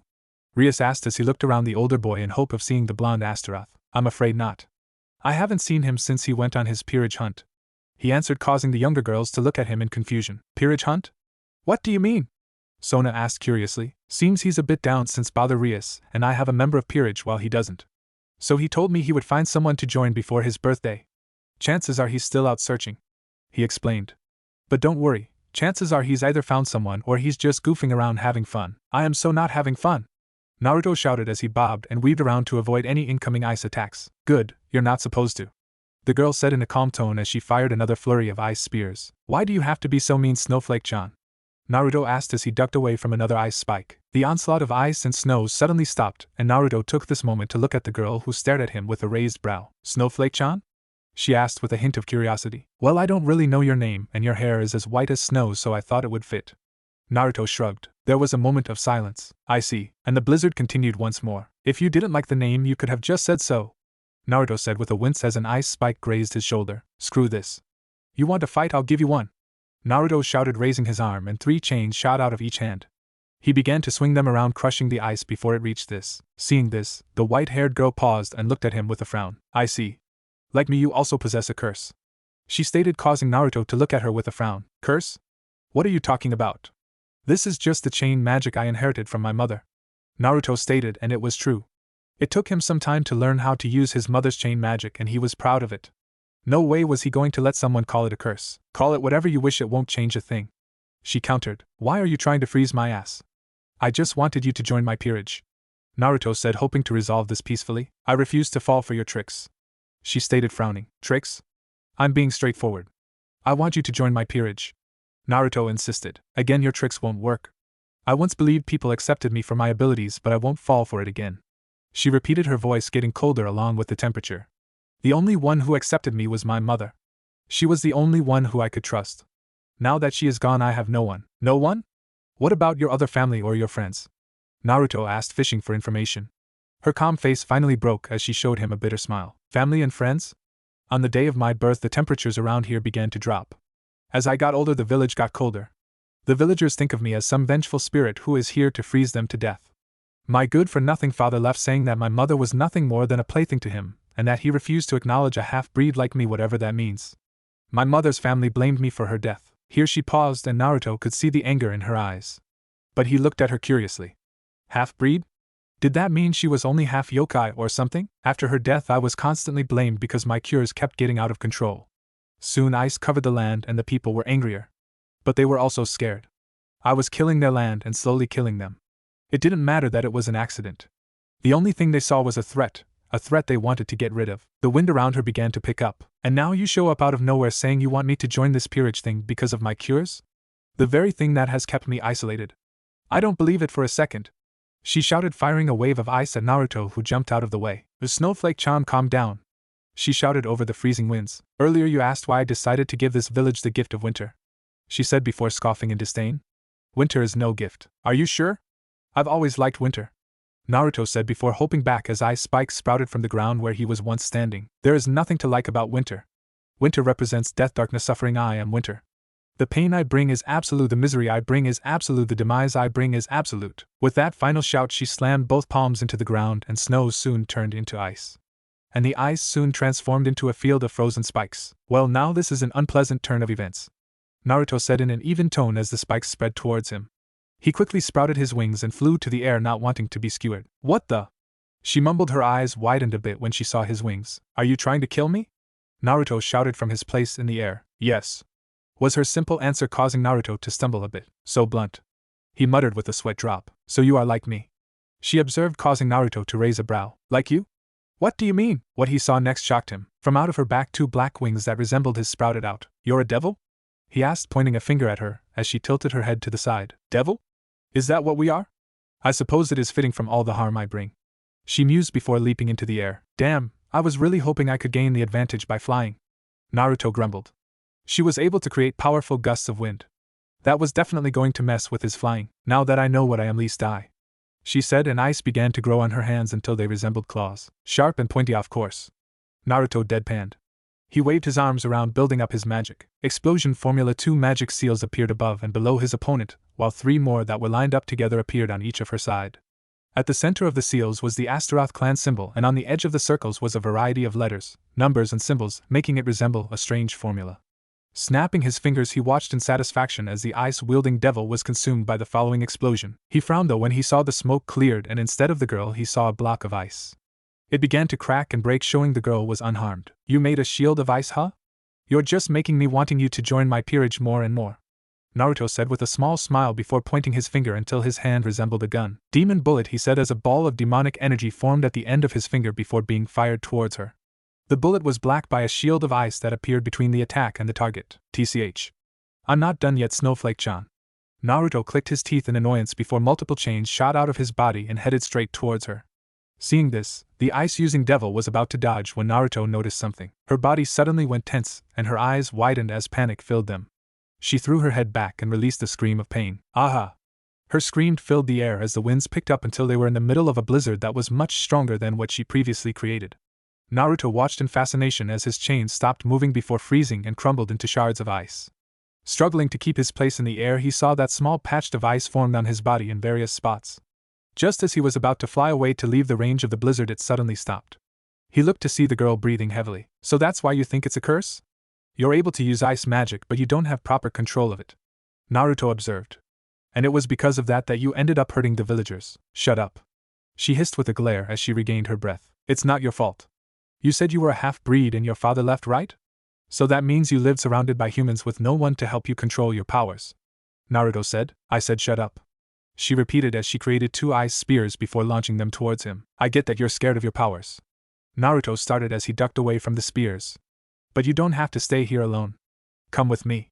I can introduce you to people who can help you control your power.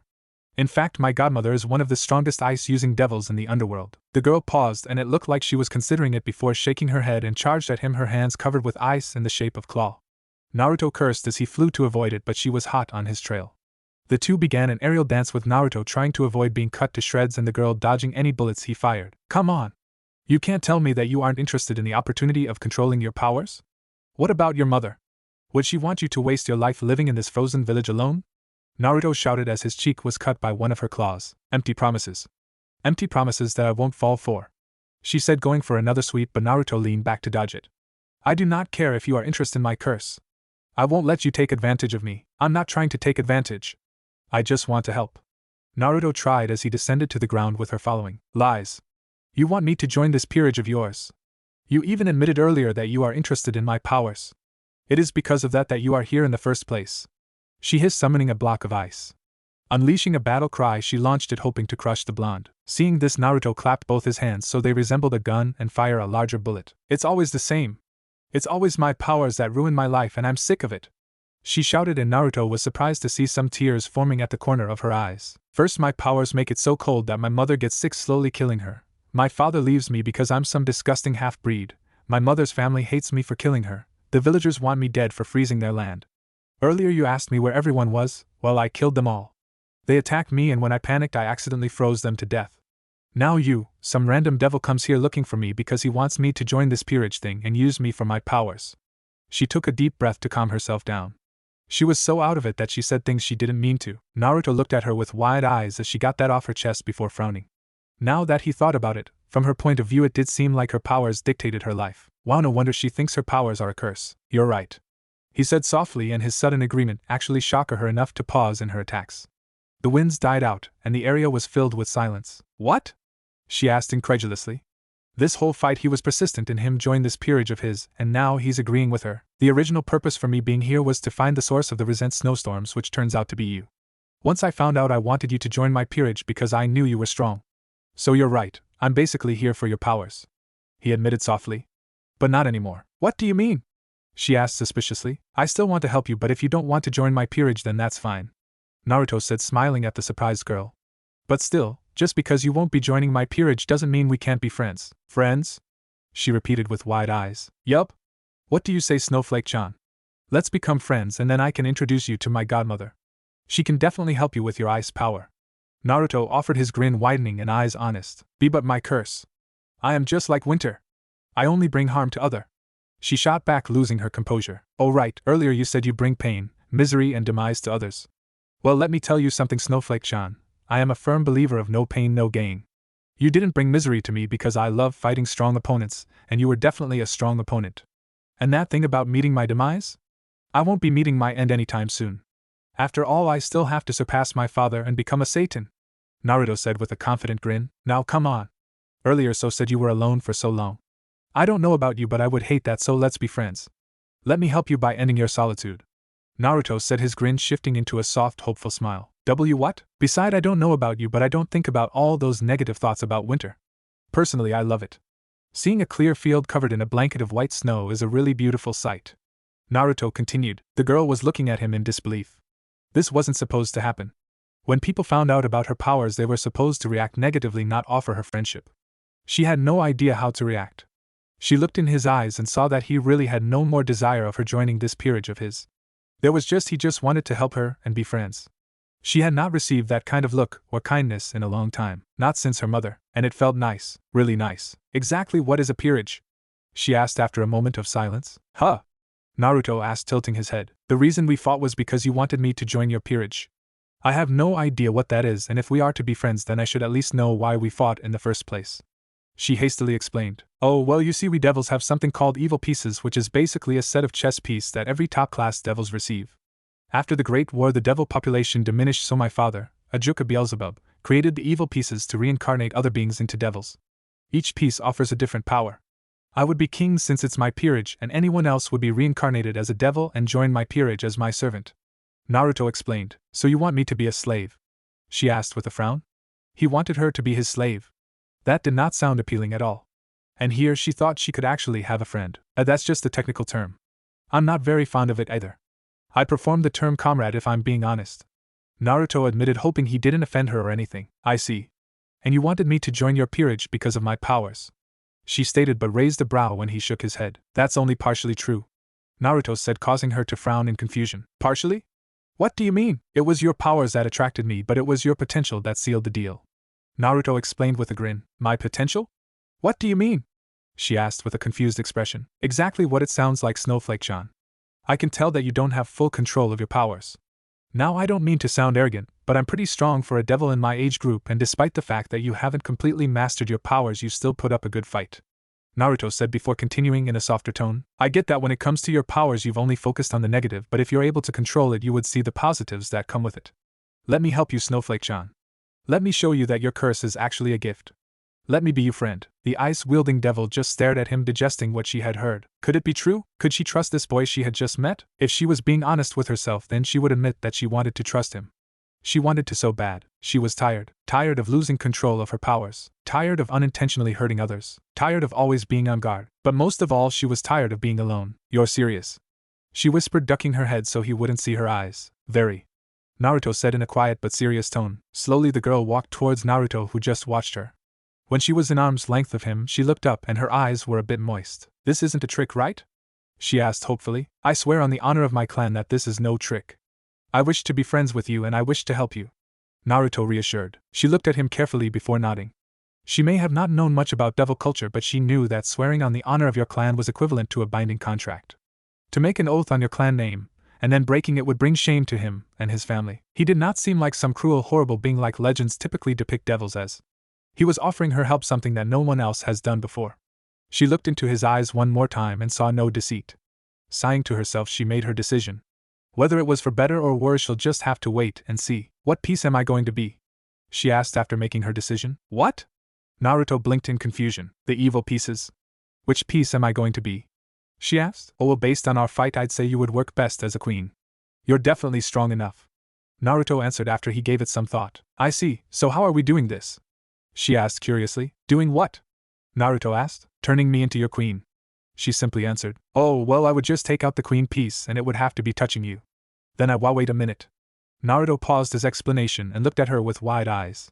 What do you mean turning you into my queen? I thought that was your original purpose. Have you changed your mind? No, but the whole fight started because you didn't want to join my peerage. Now all of a sudden you want to join it? Man, I knew girls were confusing, but come on. This makes no sense? Naruto said, rubbing his head in thought. Wasn't she just trying to kill him a minute ago after he asked her to join? Yeah, girls were definitely confusing. She merely stared at him before her lips twitched into a small smile. It seems like my new king is quite foolish, she said, shaking her head a bit. Foolish? How am I foolish? Naruto asked with a frown. I have never been accepted by the humans here. Other than my mother, I was seen as a demon, while my father saw me more as trash than a demon. Sprouting these wings did not help me with my image either. But now I know that I am a devil. Or at least half devil. My whole life I have had many questions but no answers. And then you show up and have given them to me. She explained as Naruto listened attentively. What am I? Why am I cursed? Why won't anyone help me? Why must I be alone? I have asked myself these questions for years and you have answered them. I did? He asked. As far as he could tell, all he did was try and get her to join his peerage, fight her and then offer her help and friendship. You have showed me that I am a devil, or at least half devil. You have told me that my curse is only a curse if I think of it as such. What's more is that you have offered me a chance to control my powers, something no one has done before. I have never been offered help until today. And I am alone because I chose to be alone, she admitted quietly. I am alone because I have allowed the fear of my powers to control me. She looked into his eyes and Naruto saw determination in them. I am done letting that fear control me. Earlier you asked me if my mother would want me to live alone like this, and I know she would not. If you are offering me help and companionship, two things that I have craved for so long, then it is only fair that I help my new friend as well. Naruto could only gape at her as a full-blown grin spread on her face and her usual cold eyes were now filled with warmth. And my new friend has been looking for people to join his peerage. She finished. Chirp chirp chirp. Was the only intelligent thing Naruto could think of. Again it seems like me king is more foolish than I thought. She sighed dramatically. So what you're trying to say is Naruto started but she finished it. I will join your peerage if you help me with my powers. She knew it wasn't the smartest move she could have made. She still didn't know much about him, but this seemed like a win-win situation for them both. He would gain an ally, and she would no longer be alone. Naruto just stared at her incredulously before speaking in a slow, disbelieving voice. You're serious? Of course I am. This would benefit us both. As long as you keep your end of the deal, I shall serve under you. So what do you say? She asked, amused by his flabbergasted expression. Naruto just looked at her blankly before throwing his head back and laughing. Man, Snowflake-chan, the minute I decide to give up on the idea of you joining, you do this.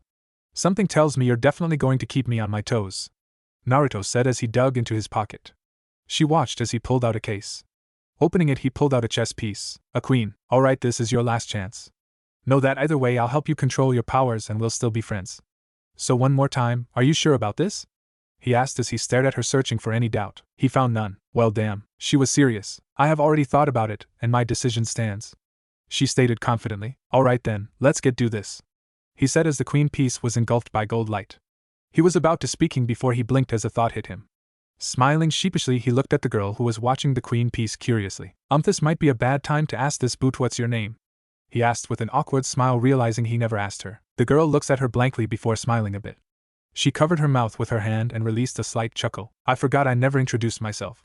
To think this whole time you've been recruiting, and you don't even know my name. To think that earlier today I was all alone, and now I am following such a foolish king. I guess that old saying is true. You never know what tomorrow will bring, she stated. Once again you called me a foolish king. I really hope this doesn't become your catchphrase or something. Naruto deadpanned. Well, my name is not Snowflake-chan like you've been calling me. It's Sylvia, she corrected. Sylvia? Naruto repeated, testing the name. It was a nice name. Yes, Sylvia Lucifuge. Silence. Sylvia Lucifuge. That was her name, and it was her name that shocked him into silence. Or more precisely, it was her last name that shocked her into silence. Lucifuge. He had done his research of devil history, and Lucifuge was a very famous name. Or infamous depending on how you look at it. The Lucifuge clan was very powerful devils and big supporters of the old Satan faction. More precisely, they served directly under the original Lucifer and his lineage. During the civil war between the old Satan faction and the anti-Satan faction, the Lucifuge was a crucial part of the old Satan army. But more importantly, if Sylvia was a member of this clan, then he had another reason to introduce her to his godmother, who just happens to be a member of the very same clan. Because not only could Grafia teach her how to control her powers, this would also mean that Sylvia had family. Family she had been craving for since her mother's death. From what he knew, the Lucifuge were a clan of pure blood devil who firmly believed in the ways of the old Satans, and after their defeat the Lucifuge clan was practically wiped out, and any surviving members dispersed around the world. Since she was ignorant of the devil world, he didn't have to worry about her being one of those devils who opposed the current Satans, but still, what were the chances of this happening? In the meantime, Sylvia was starting to feel unnerved. Not a single word came out of Naruto's mouth as he stared at Sylvia with unmasked shock. Did he hear her right? Aren't you supposed to be turning me into your queen now, Naruto? The white-haired girl asked nervously. She had no idea why the blonde was staring at her like that. Suddenly a frightening thought reached her mind and she asked in a tentative voice. Or perhaps you have changed your mind? She bit her lip waiting for his answer, but he was still quiet, and doubts started to plague her mind. Did he no longer want her? Did he no longer want to help her? Did he think she was a lost cause? Unable to handle the silence, she held her hand up and snow began to dance around it. A second later, her once empty hand now held a snowball. A snowball she promptly threw at his face. What was that for? Naruto sputtered as he wiped the snow away from his face. It's considered poor manners to stare at a lady like that, she sniffed as he crossed her arms and raising her chin defiantly. This confident pose melted in about 3 seconds before adopting a more nervous one. Why were you staring? Are you having second thoughts about me joining your peerage? Huh? Naruto asked dumbly before his eyes widened. What? Why would you think that? I still want you to join my peerage if you're still willing. Hearing this caused Sylvia to release a breath she didn't even know she was holding. It was strange, she idly noticed, that just a few moments ago she was dead set on refusing his invitation, and now she panicked about the thought of him taking it back. I see, then why are you staring at me like that? She asked with a frown. Naruto thought about telling her before shaking his head. He would keep it a surprise for now. No reason, it's just I can't wait to introduce you to my godmother, Naruto said with a grin. He absent-mindedly wondered how Grafia would react to this. She is the one who can help me, right? Sylvia asked with a hopeful smile. Yup, when it comes to ice she's one of the best. Plus she can help you get a better understanding of devil culture. I can't think of a better teacher for you. Naruto explained. Hopefully it will also give you two a chance to bond as family. He mentally added before smiling. Anyway, sorry for making you wait. Are you ready for this? He asked as the queen piece began to glow gold and began to hover above his hand. Sylvia stared at the piece for a bit before nodding with a smile. As I'll ever be. Okay then, let's do this. Now give me a second, this is going to be my first time doing this. Naruto said before clearing his throat. I, Naruto Astaroth, ask upon you, Sylvia Lucifuge, to embrace new life as a devil and become my comrade. With this new life, as my queen, rejoice. Sylvia watched transfixed. As Naruto began his chant, the piece floated towards her until it melted into her chest. She gasped when she felt a sudden surge of power before a feeling of exhaustion hit her. She stumbled a bit, but Naruto was there to help her. You okay? He asked her. Yes, just a bit tired. She explained, taking a deep breath. Yeah, your body is just adjusting to the evil piece. Give it a minute and you'll feel better in no time. Naruto explained. Okay, I think I'm good. Sylvia said after a minute as she took a step back. She held her hands up and seemed to be studying them. I don't look any different, but I defiantly feel a change. Congratulations, Snowflake-chan. You went from a devil/human hybrid into a reincarnated devil. Naruto said with a grin. Why did you call me Snowflake-chan? I already told you my name. The newly made queen asked, tilting her head to the side. We're going to be friends, right? Well, sometimes friends make up nicknames for each other. Besides, it suits you. Not only is your hair white as snow, but no two snowflakes are identical. Just like a snowflake, you're one of a kind. Naruto explained with a smile. For some unknown reason, Sylvia felt her cheeks heat up. Was that a compliment? It sounded like one. Unsure of how to respond, she remained silent. Now that that's taken care of, are you ready to go? He asked gleefully. He finally had his first peerage member. Not only that, but his first member happens to be a total badass ice-wielding queen. Yup. He hit the jackpot. Take that, Sairaorg. Go where? Sylvia asked with a confused frown. Now that she thought about it, they kind of jumped the gun. They did not really talk about what they would do after she became his queen. All she knew was that she was to serve under him as his servant, although he did say he preferred the term comrade. To my house, of course. Naruto said as if it was obvious. Oh, are we going there to visit your godmother? She asked curiously. We can if you want, but I thought we'd get you settled in your new home first. Naruto said, looking at the sky, therefore missing her shocked expression. New home? She repeated. What do you mean by that? What do I mean? I mean that once we move you into my family's house, one can meet my godmother. Naruto said as though she should know this. I'm moving into your family's house? She asked, still not getting it. Of course, where else would you go? Naruto asked, perplexed. I didn't think I'd go anywhere. I thought I would continue to live here while I visited your home, or you would visit me. Sylvia exclaimed. She had lived in this village her whole life, and while it may have been filled with angry and scared villagers, she was still apprehensive about leaving. I thought you said you hated being alone? Why would I leave my new queen alone when my family has a perfectly fine house that has more than enough room for another? Naruto countered. Wouldn't your parents mind having a complete stranger living in their home? The white-haired queen asked hesitantly.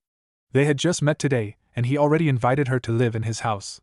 While she was not the most adept at this kind of things, she had a feeling that this was not a normal occurrence. It's perfectly fine. In fact, most devils have their peerage live in the same place as them. My father's peerage has been living in his house years before I was born. Naruto explained. I see. Sylvia said as she took a glance at what was once her home. The idea of leaving it was strange. She had grown up here, and while it was filled with painful memories, she also had some happier ones with her mother. Speaking of which, are we leaving now, or do we have some spare time? She asked. Sure, we have plenty of time, so no rush. Pack what you need and do what you have to do, and then we'll head out. Naruto said with a grin. Thank you, she said with a grateful smile before turning around.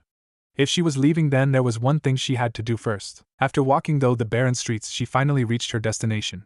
It was an old, worn-out one-floor home. She did not enter through the door, instead walking around the building towards the backyard.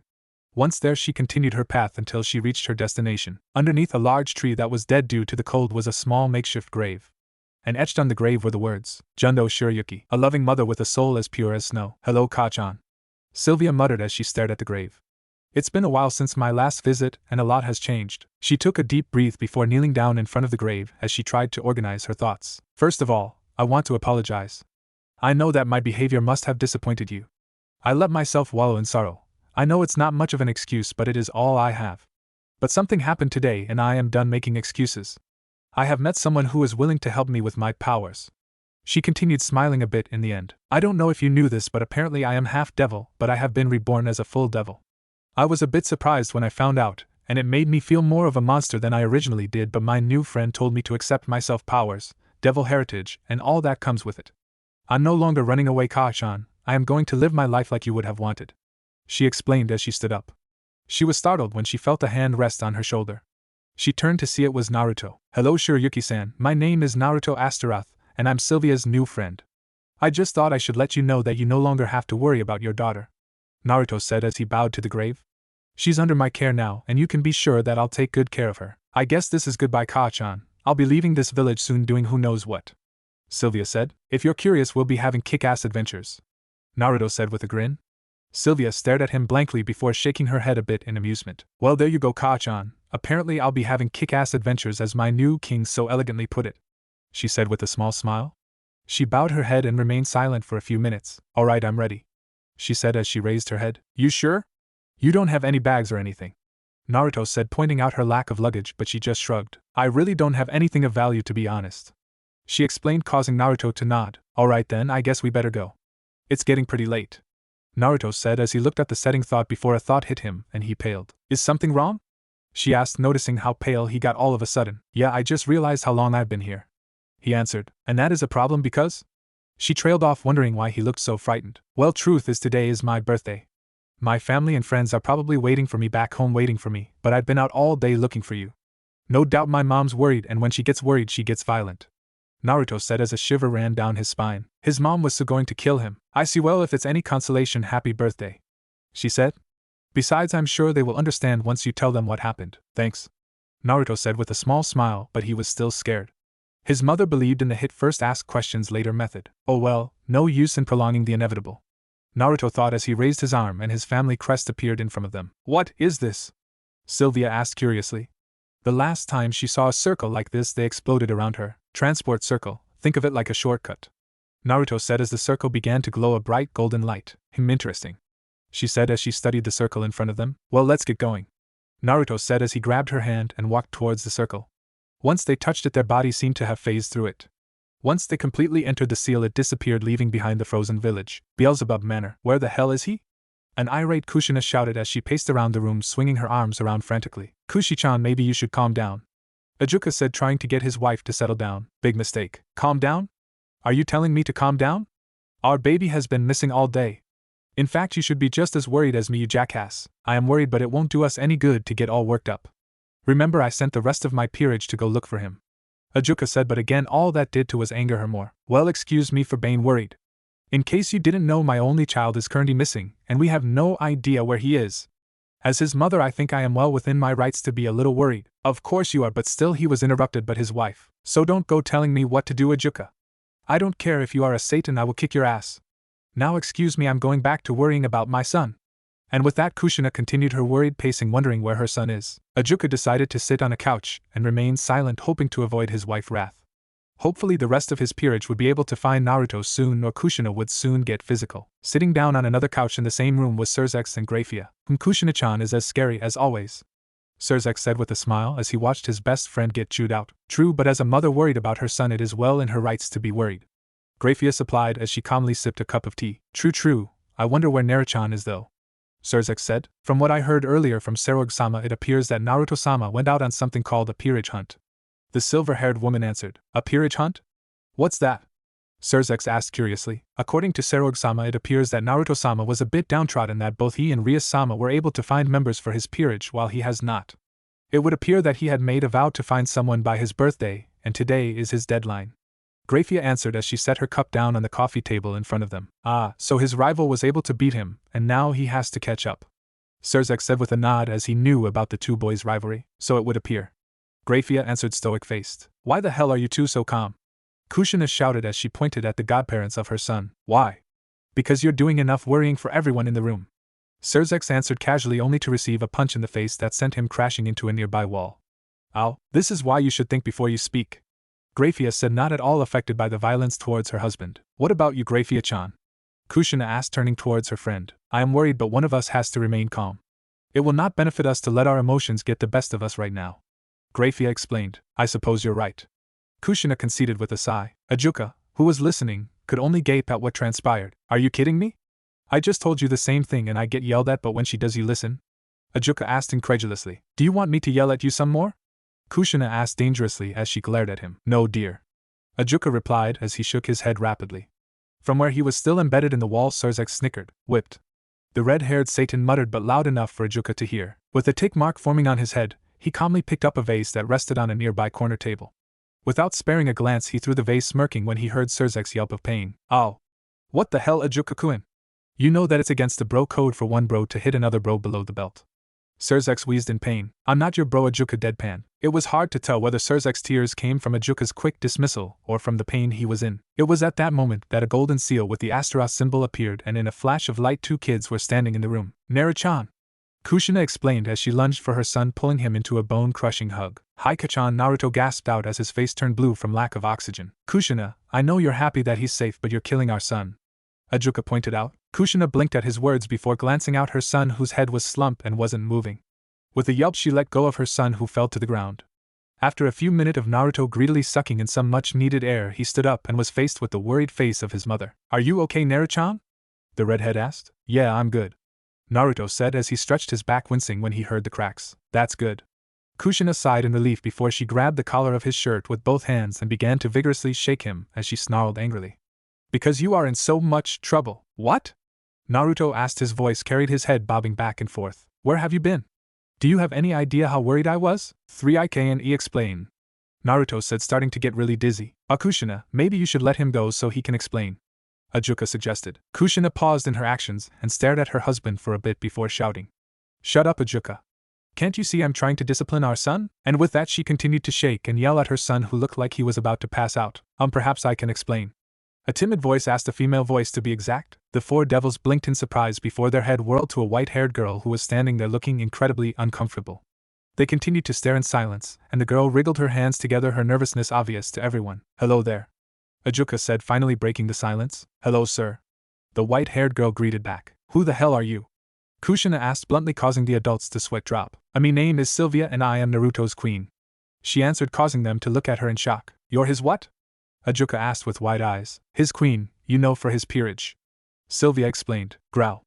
Naruto gurgled as he was able to break free from his mother's hold. The shock of the news caused her to pause in her discipline. He stumbled a bit and fought for balance before standing up straight. That's why I was gone. I met my new queen, Naruto announced with a grin. His grin fell when he saw his godmother. He sighed, knowing something was going to happen when they learned Sylvia's full name. He just hoped that something would be good. Anyway, let me introduce you. This is the first official member of my peerage and Queen Sylvia Lucifuge, he said, and the adults stared at him in shock. Naruto-chan, I don't think I heard you correctly. It sounded like you said Lucifuge. Surzek was the first one to speak. That's because I did. But that would mean. Kushina trailed off as she glanced at Grafia, whose usual stoic face was broken, and she was staring at Sylvia with wide eyes. Yep, that's what I thought when I found out. Naruto nodded as he noticed her reaction. Is there a problem with my name? Sylvia asked worriedly, wondering why the silver-haired woman was staring at her like that. No, nothing wrong, it's just a surprise, Ajuka said as he studied the girl. He remembered fighting many Lucifuges during the Civil War, and remembered how strong they were. But they were also very loyal to the Lucifer family and heavy supporters of the old Satan faction. Hopefully this one was like Grafia, who supported the anti-Satan faction. Naruto saw the look on his father's face and noticed similar looks on his mother and godfather's, so he decided to reassure them. Relax, she's pretty much ignorant of the devil world. When I met her, she didn't even know she was half devil, Naruto explained before turning towards his queen. Anyway, Sylvia, let me introduce you to my family. This is my father, Ajuka Beelzebub, one of the 4 Satans. Being a Satan means he is one of the leaders of the underworld. Hello there, it's nice to meet you, Ajuka greeted with a polite smile. Since she was ignorant of the devil world, that meant she didn't share the same views as her clan, which meant he didn't have to worry. Not that he had anything against her, but this was his son's safety he had to think about. He is the one you wish to surpass, right? Sylvia asked as she remembered Naruto's words during their fight. Yup. The blonde nodded as his father smirked. Better keep up your training, kid. You're about 100 years too early to think you can beat me. I'm a Satan for a reason, he taunted good-naturedly. Whatever you say, old man, just wait until I kick your ass, Naruto grumbled before turning to Kushina. This is Kushina Astaroth, my mother. Hello, Sylvia-chan, it's nice to meet you, Kushina greeted with a smile, and in her typical fashion she ignored all formalities and hugged the startled girl who had no idea what to do. Hello, ma'am, she greeted, not sure if she should return the hug or not. The other redhead is my clown of a godfather, Surzek, Naruto said, waving a dismissive hand towards Surzek. To introduce me to your new friend like that. How cruel of you, Naruto-chan. Surzex muttered in a depressed voice as he fell to his hands and knees, a dark aura hovering above him. Oh yeah, and he's a Satan like my dad, Naruto added as an afterthought in the same indifferent tone which made the dark aura around Surzex grow. How can you show just praise to your father but be so indifferent towards me? The red-headed Satan asked, but no one paid attention. Is he okay? Sylvia asked worriedly as she was freed from Kushina's hug. He's fine, Naruto and Ajuka said in sync, more than used to Surzex's antics. Now time to introduce you to my godmother, Naruto said, causing her eyes to snap to Grafia, who was still staring at her in surprise. She is the one who can help me? Sylvia asked, hope in her voice. Like I said, when it comes to ice magic she is one of the best. Sylvia, say hello to Sylvia Lucifuge, Naruto said, watching her carefully. Sylvia was about to speak but paused when she heard the woman's last name. Eyes widening, she stared at Naruto. Did you just say? That's right, Lucifuge. The very same devil clan that your father was most likely a part of, Naruto explained, but that would mean. She trailed off, unable to finish the thought. That you have family? Naruto finished as they turned to Grafia, who took a step towards them. Naruto, Grafia started. She was so shocked by this that she forgot to use honorifics like she usually does. Is she really a part of my clan? I'm not 100%, but I'm almost positive that she is. She told me that her father was a devil but left when she was younger.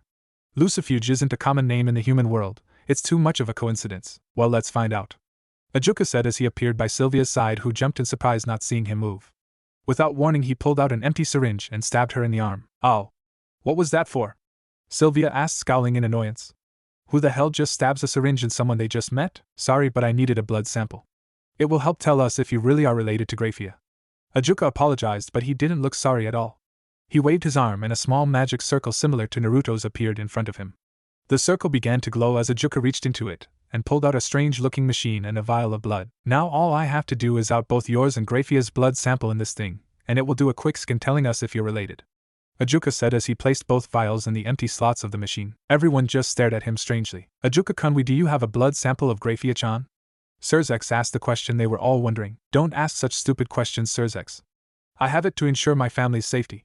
You never know when an imposter will show up to try and do something, Ajuka answered as though it was obvious, but the answer did not make the strange looks go away. So do you have all of our blood samples? Naruto asked curiously. Of course I do, everyone but Surzex, Ajuka answered as he pushed a few buttons on his scanner. Eh? Why don't you have any of mine?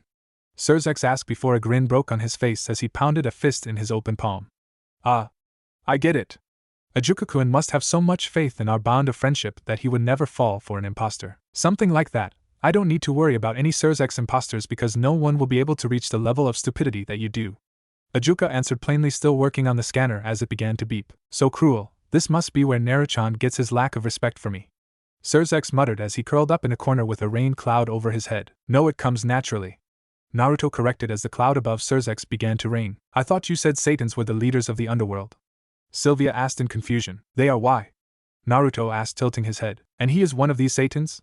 Sylvia asked with a furrowed brow as she pointed to the sulking Surzex. Yup, but seems too immature to be a leader, Sylvia gave her honest opinion. Unfortunately, Surzex heard, and this only added to his depression as lighting began to shoot from the cloud. Not only Ajuka-kun and Naruto-chan but the new girl too, he muttered. Grafia ignored her husband in favor of watching Ajuka as he worked.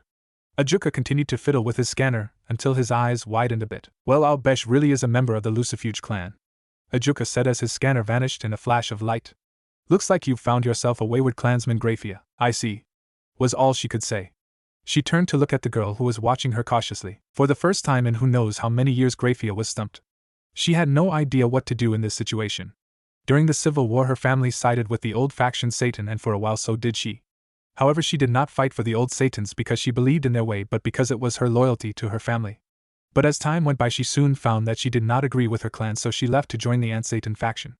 She knew that by doing this she would be exiling herself from her family, but she chose to fight for what she believed in and made her own family. She made do with the fact that she would forever forsake her clan, but here before her was a blood relative who, like her, did not share the original ideals of the Lucifuge, and she had no idea how to react. The two Lucifuge settled into a staring contest, unsure of what to do.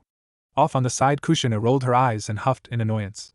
She snuck up behind Sylvia and pushed her into the older woman, who caught her out of instinct. Geez, Grafia-chan, you find a long-lost relative, and you just stand there. Kushina sighed in exasperation. Kushina-sama, that was highly unnecessary, Grafia said as she helped Sylvia regain her footing. But look at her, Grafia-chan. She's a long-lost relative. She's practically your little sister.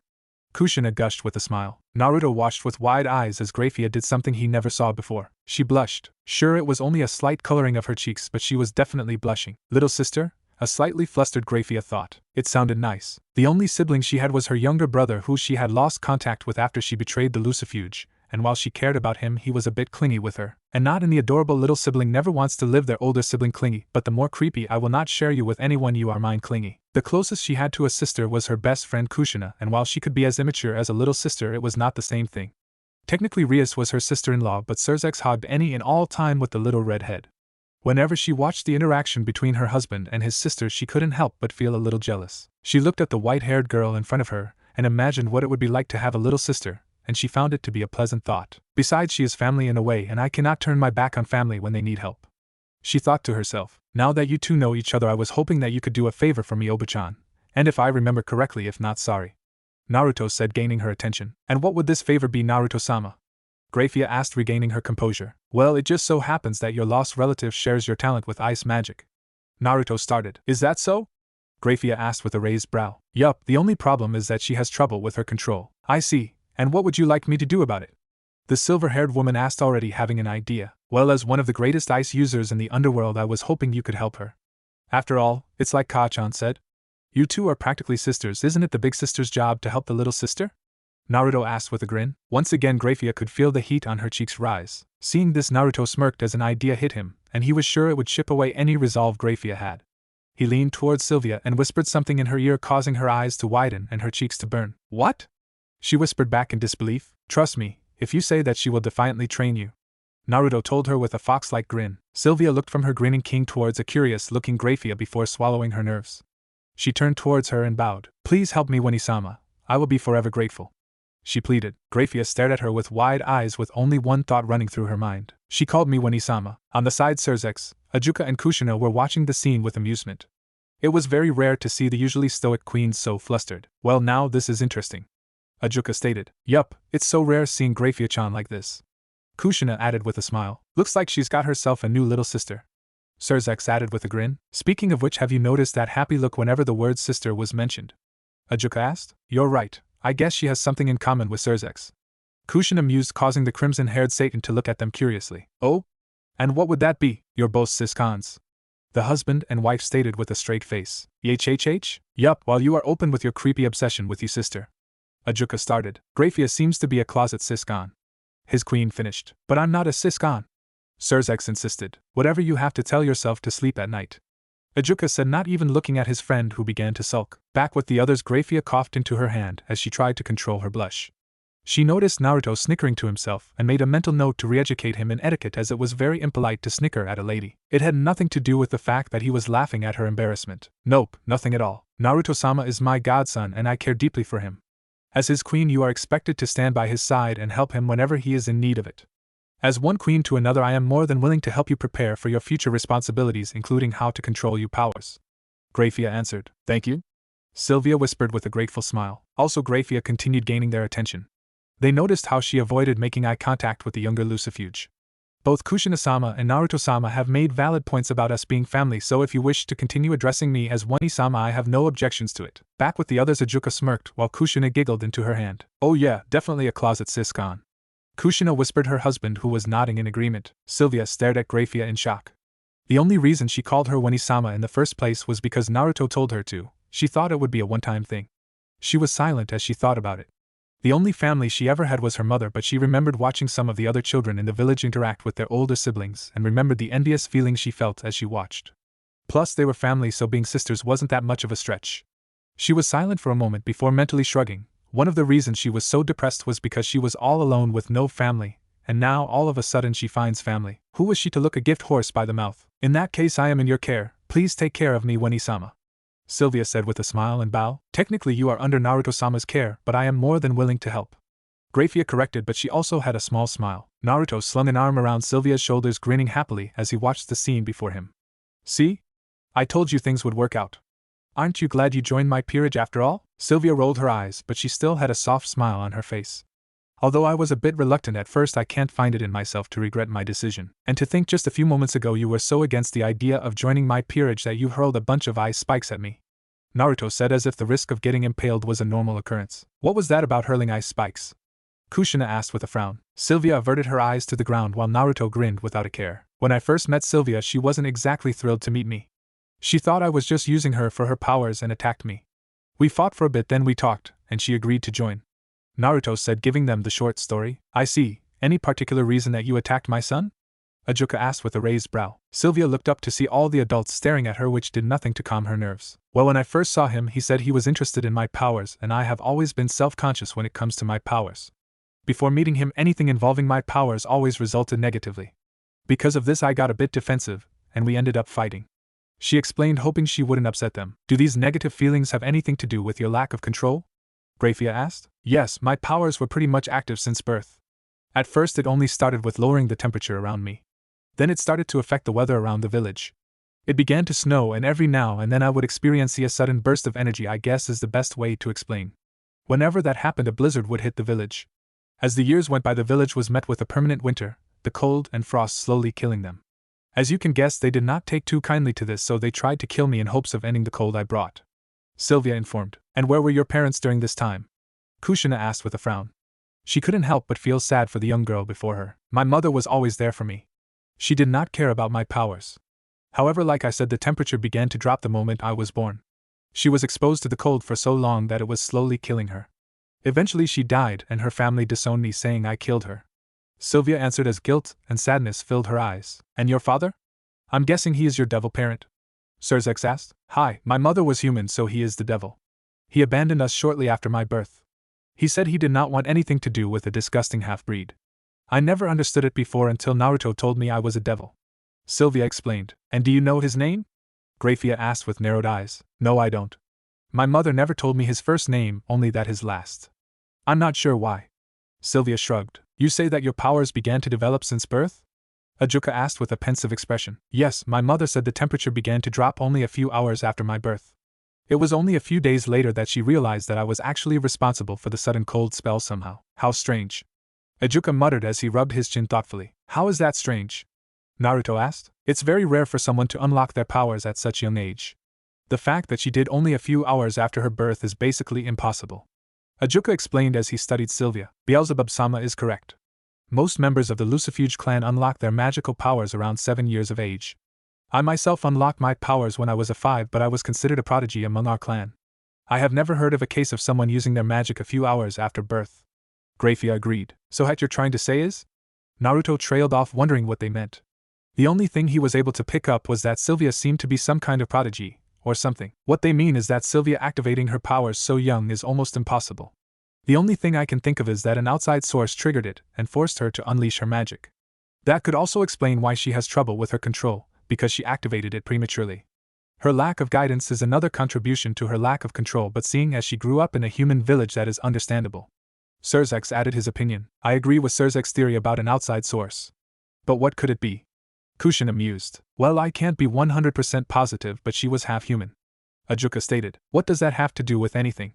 Sylvia asked with a frown as she listened to all the theories. Well, there are certain humans that are given something called sacred gears. Ajuka answered. Sacred gear?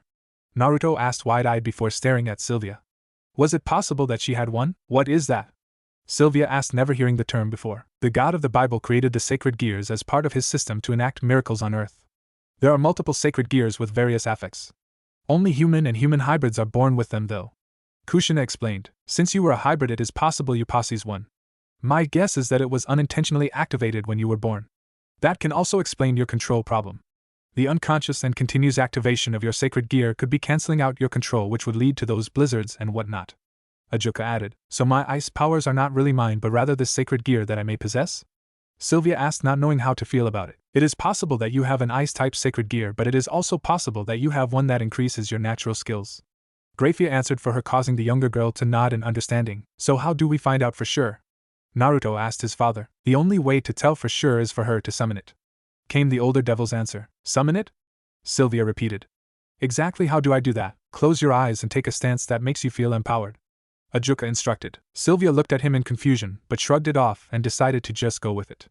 She closed her eyes and raised her right arm with her palm open. It was a simple stance, but it was the most common one she made when she used her ice magic. Alright, now you have to focus. Focus on the flow of your demonic energy, and search for any interference. Once you find it, you must pull it out. Sacred gears respond to one's desire, so you must want to summon it. Ajuka continued. Sylvia, with her eyes still closed, nodded, showing that she heard him. She began to focus on the flow of her demonic energy. Usually whenever she cast her magic, she just focused on the end results. She never even thought about something like this. After a few moments of focus, she was able to feel a falter in her flow and focused on that. She tried to pull it out but found it difficult. Remembering Ajuka's words, she began to think about what it is that she desired, and what she desired was control.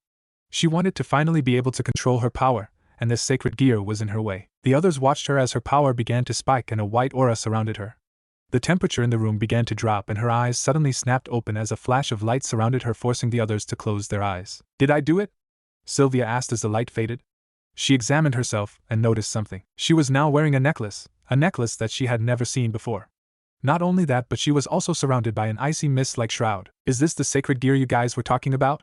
She asked with a frown.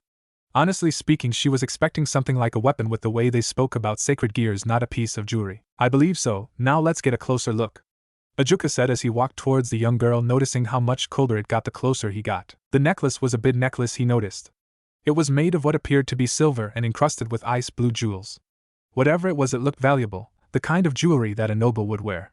He reached towards one of the jewels and drew his finger back. That's really cold, Ajuka commented as he looked at his finger, which was now frostbitten. There's a lot of power coming from that, Kushina observed as she looked at the necklace carefully. But what is it?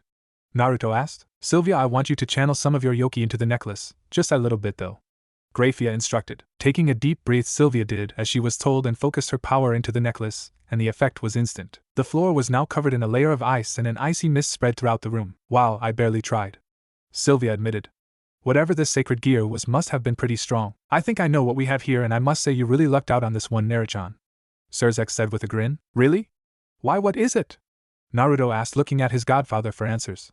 While he and his father liked to make fun of the Lucifer, they knew that he was the leader of the Satans for a reason, so if he said he knew what this was, then there was little doubt in Naruto's mind that he knew for sure. Well, we are looking at the new wielder of absolute demise, also known as the Eternal Ice Princess, Sairaorg answered. What? Naruto asked in shock. If that was true, then that would mean, you heard me, your queen just so happens to be a Longinus wielder, Sairaorg said with a grin. Well, I do believe you're right, Sairaorg. Congratulations, Naruto, Ajuka said with a similar grin. No way, Naruto muttered to himself. Longinus wielder? What does that mean? Sylvia asked in confusion. There are 13 unique sacred gears in the world known as the Longinus. They are so strong that they are capable of killing a god, Ajuka explained. Really? Something like that was with me this whole time, Sylvia asked, shocked that she had something so strong. Yes, in fact the absolute demise was the thing responsible for the Ice Age, Kushina added. So now that we know what was responsible for your lack of control, we can begin your training, Grafia said. Thank you, Oni-sama, Sylvia said with a smile. She took a quick glance at her king and her smile widened. Just this morning she expected her day to follow the normal pattern of loneliness, and now she finds herself surrounded by people who not only are unafraid of her abilities but are also willing to help her with it. Not only that, but she found family, and it was all thanks to her king. She heard Naruto saying that his goal was to surpass his father, and she made a silent vow that she would help him along the way in any way possible. As for Naruto, he could only watch with a huge smile. Today was definitely the best birthday ever. He gained a new friend. He gained a queen for his peerage. Not just any queen, but a Longinus-wielding queen who just so happens to be related to his godmother. Oh yeah, this was without a doubt his best birthday yet, and only one thought ran through his mind. Ha! My peerage only has one member, and it's already this kick-ass. Suck on that, Sairaorg. A blurred figure was running through the forest, barely making a sound as his feet hit the ground. The moonlight slipped through the tree leaves, revealing a man with shoulder-length silver hair. The man wore black pants and a dark gray open jacket with the sleeves torn off. The man came to a sudden stop and took a few sniffs into the air before growling as his face twisted in frustration. Damn it, he muttered before continuing on his path. Why was the man running? The answer was rather simple. He was a stray devil. What that meant was that he was considered a criminal within the underworld and would be killed on sight. Hoping to avoid that fate, he escaped into the human world, but it looked like that wasn't going to be enough. Must we continue this game of tag? A bored voice from his side asked, surprising him. Wide eyes, he turned and saw a young man casually running by his side. He had spiky blonde hair and blue eyes. He wore an orange and black jacket over a dark blue shirt and a pair of black jeans. Mizuki, for leading a coup within the peerage of your king and killing him, you are sentenced to death, the blonde said, glancing at the glaring man now named Mizuki. And what if I resist? He jeered as he went to kick the blonde, who merely stepped out of range from the blow. If you resist? Well, that would just make my night a little more difficult, but it won't change things. Your time on Earth ends tonight. The blonde shrugged. A cocky one, aren't you? Mizuki sneered as he lunged towards the blonde, but again his pursuer sidestepped out of the way. Maybe. The blonde idly commented as he blocked one of Mizuki's punches before driving his fist into the stomach of the silver-haired man. Gah! He grunted in pain before he went flying until he crashed into a nearby tree. Recovering himself, Mizuki released a growl as he leapt towards the blonde, only to stumble back when the blonde's foot slammed into his jaw. Now you said you were going to resist? At least try and make this challenging. The blonde scolded. Damn bastak. Mizuki was interrupted as his opponent's knee drove into his gut before a right hook connected with his face. Name calling? Really? That's just plain rude. The blonde scolded in a tone that was seriously pissing Mizuki off. Damn punk thinks he's some kind of big shot. Smug little prick, I knew someone was following me and now it's time to pounce. Mizuki thought with a smirk. Well, you think you're something, huh? Well, it looks like your arrogance is about to cost you. He taunted, causing the blonde to raise a brow. You haven't been able to land a hit on me yet, but I'll bite. How is my arrogance going to cost me? He asked, tilting his head to the side, his calm tone causing Mizuki to grit his teeth in frustration. What did it take to get a rise out of this guy? You knew the reason I'd become a stray was by leading a coup. You know I have allies and yet you come here by yourself? Well, it's about to cost you. Now. Attack. He shouted. Chirp, chirp, chirp. Was something supposed to happen? The blonde asked with a raised brow. The hell? Mizuki muttered to himself. Where were his allies? He knew he was being hunted, so he sent them off to hide and wait for the signal to take this guy out. Perhaps I wasn't the one who was arrogant. The blonde suggested. What did you do? Mizuki asked, glaring hatefully at his opponent, who simply shrugged his shoulders. The answer's simple, really. The blonde said as he stuffed his hands in his pockets, his lips twitched into a mocking smile. But I think I'll answer your question with a question of my own. Mizuki waited for him to continue, but his eyes widened when the blonde suddenly vanished before his eyes. Before he could search the area, he heard a voice from behind whisper in his ear. What made you think I showed up on my own? And that was all he heard before something grabbed the back of his head and slammed him into the ground. Raijin and Fujin, also known as the legendary Stupid Brothers, were in a predicament. Like their ringleader, they were stray devils. Earlier tonight, Mizuki felt the presence of another devil who was most likely out to hunt them. So, following their boss' orders, they split up from him and waited for his signal to attack whoever was after them. The orders were rather simple, but like earlier stated, there was a predicament, and it was standing right in front of them, preventing them from completing their orders. The first obstacle was a young woman with a voluptuous figure, like black hair with split bangs and hazel eyes with cat-like pupils. She wore a black kimono that opened at the shoulder, showing off her impressive cleavage, a yellow obi, a set of golden beads, and an ornately detailed headband. However, the trait that stood out most were the black cat ears and two tails that swung about lazily. The second obstacle was another young woman, but this one had long silver hair that was shining beneath the moonlight. She wore a simple gray turtleneck and a black mid-thigh skirt. She also wore gray thigh-high socks and black loafers. Like the black-haired girl, this one had some traits that stood out, such as her crimson-red eyes with slits for pupils, and there was also a fang jutting from her lips as she smirked at the brothers before her. Brother, what we do? Pretty girls no let us pass. Fujin asked as he scratched the back of his head. Don't know, brother, but boss said we gotta help him, or we no get dinner. Raijin answered with a frightened expression. No dinner? Fujin repeated, looking just as scared as his brother. Dinner is the last of your worries, Naya. The black-haired girl with the cat-like features taunted with a smirk. Fujin and Raijin, for aiding in the murder of your king, you were declared stray devils. Now please stand still so we can kill you quickly. The silver-haired girl said. It seems like we have company. Meizu, a man with shoulder-length, wild dark brown hair and dark eyes. He wore a rebreather that covered the lower half of his face and a large, clawed gauntlet on his right arm. He also had on a camouflage suit with bandages around his waist, dark-colored, knee-length sandals, and a ragged black cape. So it would seem Gozu, a man who looked identical to Meizu, stated. The only real difference was that his gauntlet was worn on his left arm. Like Raijin and Fujin, these two were a part of the coup that Mizuki led and were about to go after whoever was chasing Mizuki, but they were led away by the individual before them. She was a beautiful young girl with long blonde hair that was tied in a ponytail with two bangs framing her face.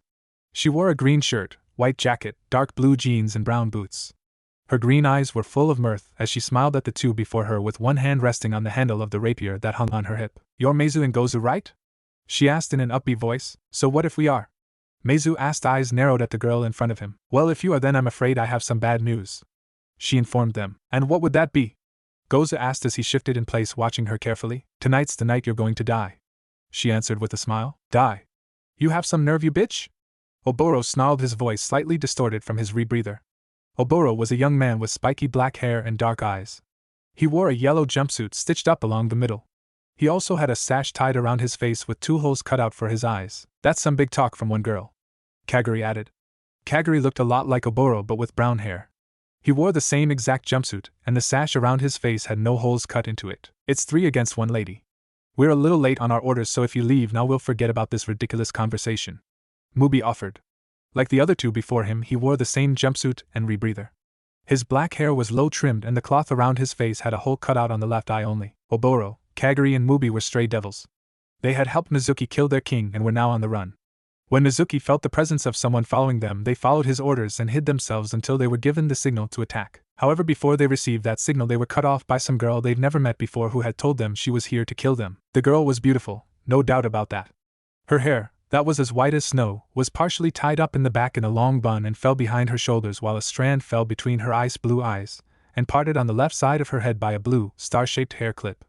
She wore a white kimono with large sleeves and a long hem with a pale yellow-green obi wrapped around her waist, which was attached to a large, pale purple bow on her back. 3 on 1, you say? I don't see how that is relevant. Because in the end all of you will cease to exist.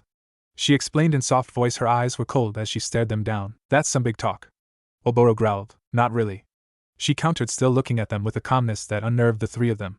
It is simply fact. Alright, I've had enough of this bitch. Kagari stated. Although his eyes were covered, you could practically feel the glare he was throwing her way. I say we kill her, agreed. Came Oboro's immediate response. Whatever, let's just get this over with. We're already behind time. Mubi said. I do not mean to brag, but you do not stand a chance against me. My king has done his research on your group and you 3 have no real talent in combat. She stated, causing their anger to rise. What was that? Oboro hissed in outrage. Have I offended you? She asked, tilting her head. If so, I apologize, it was not my intention. I was merely stating facts. Your 3 specialize in illusions to stall your opponents, and wait for them to tire out or for your allies to finish them off. That type of tactic will not work on me. That's it. Time to die. Oboro growled as he made a hand sign, followed by his 2 allies. The white-haired girl watched evenly as an army of clones emerged from the ground. She raised a brow at the army, far from impressed. She couldn't feel any heat coming from them, so it was obvious that they were simple illusions. Sighing, she shook her head a bit. Did she not just warn them that this sort of tactic would not affect her? Oh well, it would seem she would have to show them how serious she was about them having no chance against her. So now that you know that backup isn't showing up, are you still going to resist? The blonde teen asked as he caught Mizuki's kick before swinging his around before slamming him onto the ground beneath him. I doubt that your friends can handle my boys. They'll be here in a matter of seconds. Mizuki said, getting back up as he tried a sweep kick only for his opponent to jump out of its way. Seems you're a stubborn one. The blonde commented before pointing a finger towards Mizuki. Zero. He said before firing a blast of golden demonic energy from the tip of his finger. Mizuki's eyes widened before he jumped out of the way. He had no intention of getting hit by that attack. He closed his eyes briefly as a dust storm kicked up from the explosion. When his eyes opened, he only saw the first for a second before it crashed into his nose. Closing your eyes during battle, rookie mistake. The blonde commented. Screw you. Mizuki shouted as he clutched his nose. Damn, it was definitely broken. You'll pay for that, so you say. His opponent drawled as Mizuki charged. He unleashed a blur of kicks and punches, but no matter what he did, he couldn't land a hit on his damned opponent. You know, when I was given this mission, I expected more from you. The blonde stated as he ducked a punch and hit Mizuki with an uppercut. Mizuki staggered back, but his opponent grabbed his wrist, spun around, and threw him over his shoulder. Damn it! Stop mocking me! Mizuki shouted as he got back on his feet. This blonde was seriously pissing him off. Not only could he not get a hit, but the way he talked, so casually, like he was no threat whatsoever. Mocking you? How am I mocking you? I'm just speaking the truth. The blonde in orange said, sounding confused at Mizuki's accusation. Stop talking to me like that. Mizuki growled out as his teeth grew fangs and his muscles bulged. You know, I am starting to wonder how someone with your level of strength was able to kill your king. He continued. If he noticed Mizuki's anger, then he was doing a good job of ignoring it. Wait till I get my hands on you. I'm going to cave your skull in. Mizuki swore as his nails grew into claws and his ears became pointed. You know, most stray devils go solo, but you worked hard to maintain your group, and I think I know why. It's because you're too weak to do anything by yourself. Shut the fuck up. Mizuki said, his patience officially gone. Orange fur grew on his skin as well as black stripes. Oh, so you were originally a tiger yokai before you were reincarnated? The blonde asked with a raised brow and a somewhat interested look. I never had to reveal this form before, but for you I'll make an exception. Mizuki said with a malicious grin. Well, then I feel special. The blonde said in a sarcastic tone, and Mizuki's anger returned full force. Stop acting so nonchalant, you bastard, he said as he charged. He started with a forward charge, but he suddenly vanished with his new speed boost. The blonde merely blinked before a shadow from before engulfed him.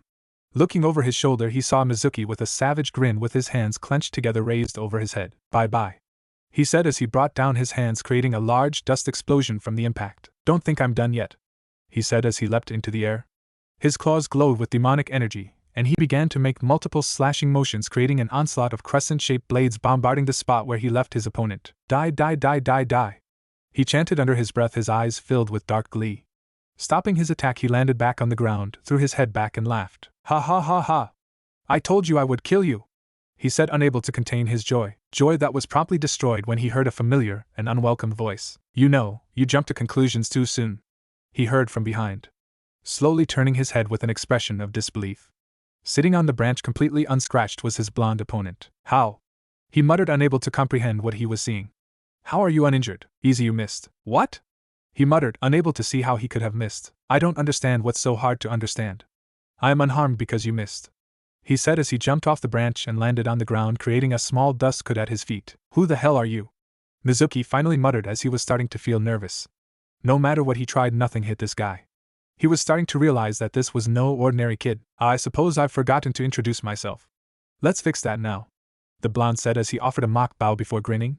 The name's Naruto Astaroth. Mizuki's eyes widened at that name. His opponent before him was none other than T, the son of Beelzebub? He said. Naruto Astaroth was a well-known name in the underworld. The only child of Ajuka Beelzebub, he was a rising star among the younger devils. However, about 5 years ago he left the underworld in order to find others to join his peerage. Yeah, I was on my way home, but I was given the request to eliminate you, and since I was around the area, Naruto trailed off. It doesn't matter who you are, Mizuki said, trying to steal his nerves. Once my men get here, you're done. Like I said, who says I came here alone? My peerage is out there taking out your goons, Naruto said dismissively. Please. Mizuki scoffed, finally regaining his composure. You may be the brat of a Satan, but I bet you're all talk. Have you already forgotten how ineffective you've been? You haven't landed a single hit, Naruto deadpanned. Now then, I think it's time to finish this. Mizuki swallowed his nervousness as the wind around them began to shift. A golden aura surrounded Naruto, and the increase in strength he felt was unnerving him. Just wait till my men get here, Astaroth. I'm sure your peerage stands no chance against my group. Mizuki tried again. If things kept going at this rate, then his only chance of survival was for his men to get here so they could use numbers to their advantage. You think so? Naruto asked, his voice laced with amusement. Well, I'm sorry to tell you this, but your boys have no chance against my group. Ouch! Fuijin shouted as he was kicked in the jaw by the silver-haired girl. Brother!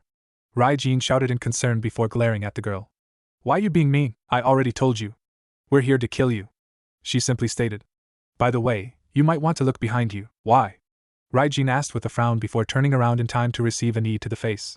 Oh, I'm not done yet, Naya, the black-haired girl said as she landed on the ground and did a quick spin to hit him with a heel kick to the gut, causing him to stagger back. Seeing that he was still open, she followed with 3 quick punches to his ribs, and finished with a kick to the side of the head. Bad kitty. Stop, hurt brother, Fuijin shouted as he charged at the cat-like girl, only to get cut off by his silver-haired opponent. Sorry big boy, but you're dealing with me, she said, unleashing a flurry of devastating kicks. The legendary Stupid Brothers. Well known for their strength and defense, but going against the power of a vampire whose strength was increased by the bonus from the rook piece, even they would have a hard time withstanding that, Naya, the black-haired girl said, watching as her friend continuously attacked her opponents. Seeing that she had everything under control, she turned towards her opponent. So what should we do with you, Naya? Mean girls hurt brother, Asian hurt mean girls, the enraged brother shouted as he charged, charging recklessly headfirst. Naya, I guess it's true, you two are all brawn and no brains. As she raised her arm. A second later, an orb of purple energy appeared, hovering over the palm of her hand. Now this might hurt a bit, Naya. Raijin watched the lights with wide eyes. He had no idea if it was dangerous or not. The only thing he noticed about it was that it was a very pretty light. He watched as the cat-like girl dropped the glowing ball before raising her leg and kicking it. He only had enough time to scream in pain as the ball exploded the moment it crashed into his face. Oh, still standing, Naya? Well then, the cat-like girl trailed off with a mischievous smile as she held up both hands. Seconds later, 2 more purple orbs appeared.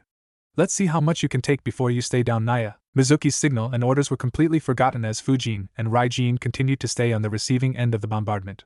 Between the exploding purple bombs and bone-crushing kicks, dinner was the last thing on their mind. For instance, the legendary Stupid Brothers. Their speed is abysmal even for rooks, their intelligence is minuscule, and their fighting style is non-existent. All they can do is throw a punch. Their only redeeming quality is that they have an abnormally high defense, but even that won't last forever, Naruto explained as his fist connected with Mizuki's jaw. Okay, you may have a point there, but there's still Goza and Meizu. Mizuki shot back, trying to slash Naruto. The demon brothers, right? They were the knights of your peerage. Sorry, but I sent my own knight against them, and they have no chance. Naruto countered as he kicked the tiger yokai / devil in the ribs. One knight against two? Those two have excellent teamwork, and against a single opponent? Those two will be here in no time. Mizuki said, spitting a glob of blood. Please, ever hear of quality over quantity? My knight is in a league of her own compared to those two, Naruto said in a matter-of-fact tone. Mizuki wouldn't admit it, but the confidence he heard from his voice did nothing to ease his nerves. Gah! Meizu howled in pain as he clutched the stub of what used to be his left arm. Fucking bitch! Gozu shouted in a similar state as his brother, his right arm now gone. Come on, Meikuin, Gokuin. No need for name-calling. I told you that you were going to die, it's not my fault you keep resisting. Naruto's knight informed. Screw Mizuki. Brother, it's time to retreat. Gozu said, breathing heavily. I agree, brother. Let's go. Meizu added, and the two turned around to escape but blinked in shock to discover the blonde standing in front of them, looking over their shoulders to see her previous spot now vacant. Fast. They bother thought. You two are so rude. They heard her say. And the thing that bothered them most was the upbeat voice she spoke with. Even when she was evading their attacks or severing their arms, she never lost that damned happy voice. Not only do you try and run away, but then you go and turn your back on a lady? Squelch. Gozu could only stare in horror at the sight before him. Right next to him his brother stood frozen in place. The rapier that their opponent wielded was thrust through his throat. Gozu's mind went blank as he watched the life leave Meizu's eyes. Be brother, he stuttered. The rapier was pulled away and Meizu fell to the ground. Gozu knew he should pay more attention to his opponent, but all he couldn't take his eyes away from the corpse of his brother. One down, one to go. He heard her say, but he still couldn't take his eyes off his brother's prone form. He knew he was about to die, but he didn't care. Say what you will about him, but no one could deny that he loved his brother, and he had no intention of going on without him. Besides, it was clear that he was outclassed. Even if he wanted to fight, his weapon was gone. Even when it was 2-on-1, they still couldn't touch her, and she easily severed their arms. So the only real choice he had was to wait. Accepting his fate, he closed his eyes and waited. Come on, Mizuki, you can do better than that, Naruto said as he fired multiple Sarasan. Despite his protesting body, Mizuki was able to dodge it. Damn you, Astaroth! Mizuki shouted before one of Naruto's Siro shot him in the shoulder. This was one of his more concentrated shots, so it pierced through. Not the worst thing that someone said to me. Naruto shrugged, firing another Siro that hit Mizuki in the knee, causing him to fall to the ground. Just wait until Oboro and his team get here. They're masters at stalling and evasion. They definitely escaped whoever you sent and are on their way now, Mizuki said, clinging to his hope that help would arrive. A part of him wasn't surprised when Naruto threw his head back and laughed. Those guys? I actually feel sorry for them. I doubt they lasted 5 seconds against Snowflake-chan, Naruto said, wiping away a few tears of mirth. Like I said earlier, you stood no chance against me. The white-haired girl sighed as she studied the area around her. The ground was now covered by a layer of ice, and standing before her were 3 ice statues that bore a striking resemblance to her opponents. The battle, if you could call it one, was hardly a challenge. The fools thought they could trick her with a simple illusion. The battle was over before it even started. When it came to magic, ice and snow were her specialties. Unleashing her demonic energy, the area around her began to freeze at a rapid pace, and her 3 opponent, whose magic resistance was virtually non-existent, were not spared. I guess I should end this, she said to herself, waving her arm. The wind began to pick up, and above the statues ice began to form. It was a simple block of ice, nothing extraordinary, but as every second passed by it got bigger and bigger. Once she was satisfied with the size, she swept her arm in a downward motion, and the miniature glacier fell to the ground, crushing the statues beneath it. Seeing that her work was done, she turned around and headed for her king. On her way, she idly wondered how these guys were able to perform a successful coup. Laying on the ground, Mizuki desperately tried to think of a way to escape. By now it was obvious that no one was coming to help him. He tried to get back up, but his body wouldn't respond, so here he lay bruised, bloodied, and beaten. What's wrong, Mizuki? No more remarks about back up? No more cursing my name? Naruto asked with his arms crossed. What was that? Naruto asked with a raised brow. Please, Mizuki whispered, his voice hoarse. Yes? Naruto asked, wondering what he would say. Don't kill me, Mizuki coughed. The desperate plea for mercy, Norat said, tilting his head a bit. Alright, I'll play along. Why should I spare you? The others you can each have them, just please spare me, Mizuki said, though labored breeze, raising his head to look him in the eyes. If he was expecting any sympathy, he sorely disappointed. Naruto's face was contorted in anger as he glared at the man beneath him. You really are pathetic, he spat out. You would really sell out your team to save your own ass? Pathetic. Naruto calmly walked to the downed man and held up his hand. He crouched down, and his pointer finger was only a few centimeters from Mizuki's head. The silver-haired tiger's eyes widened in fear when he saw this. No! Please don't!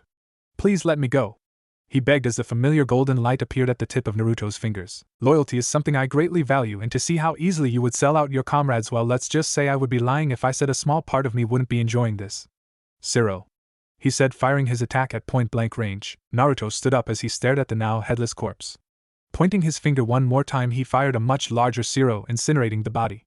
Releasing a sigh, he scratched the back of his head. About time, that guy was a real pain in the ass. He muttered.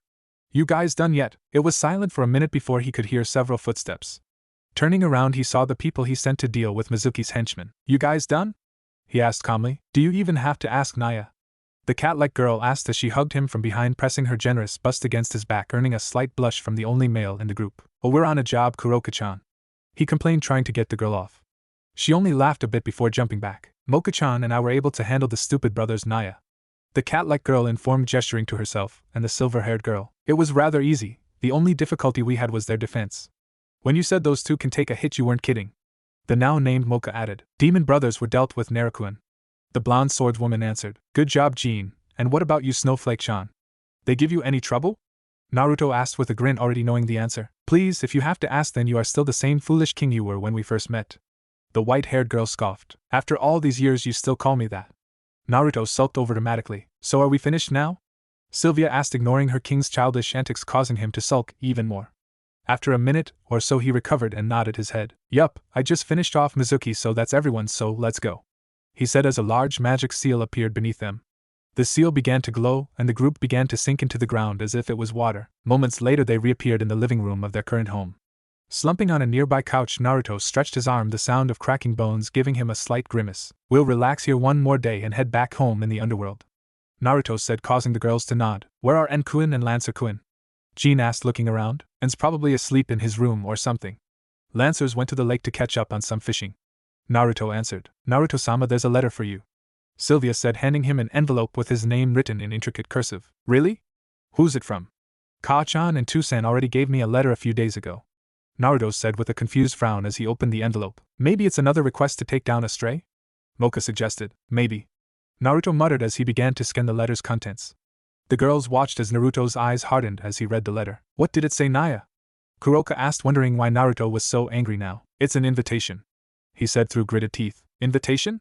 Jean repeated, causing him to nod. To the wedding of Riser Phoenix and Rias Gremory. Weddings. Exactly what was a wedding? In simplest terms, it was a ceremony that celebrates the love between man and woman. So could it still be called a wedding when the woman is forced to marry the man despite how much she hates him? In Naruto's opinion, the answer would be no. In his eyes, this was nothing but a sham. A ploy to unite the two families and to preserve the bloodline of pure-blooded devils. And while he understood why the two families were doing this, it didn't mean he had to like it. Luckily for him, he didn't have to worry about arranged marriage. His parents would never force that on their son. Ajuka's parents originally wanted him to marry a pure-blood devil who was a member of one of the 34 pillars. However, he fought back with everything he had to pursue his relationship with Kushina, an extra devil.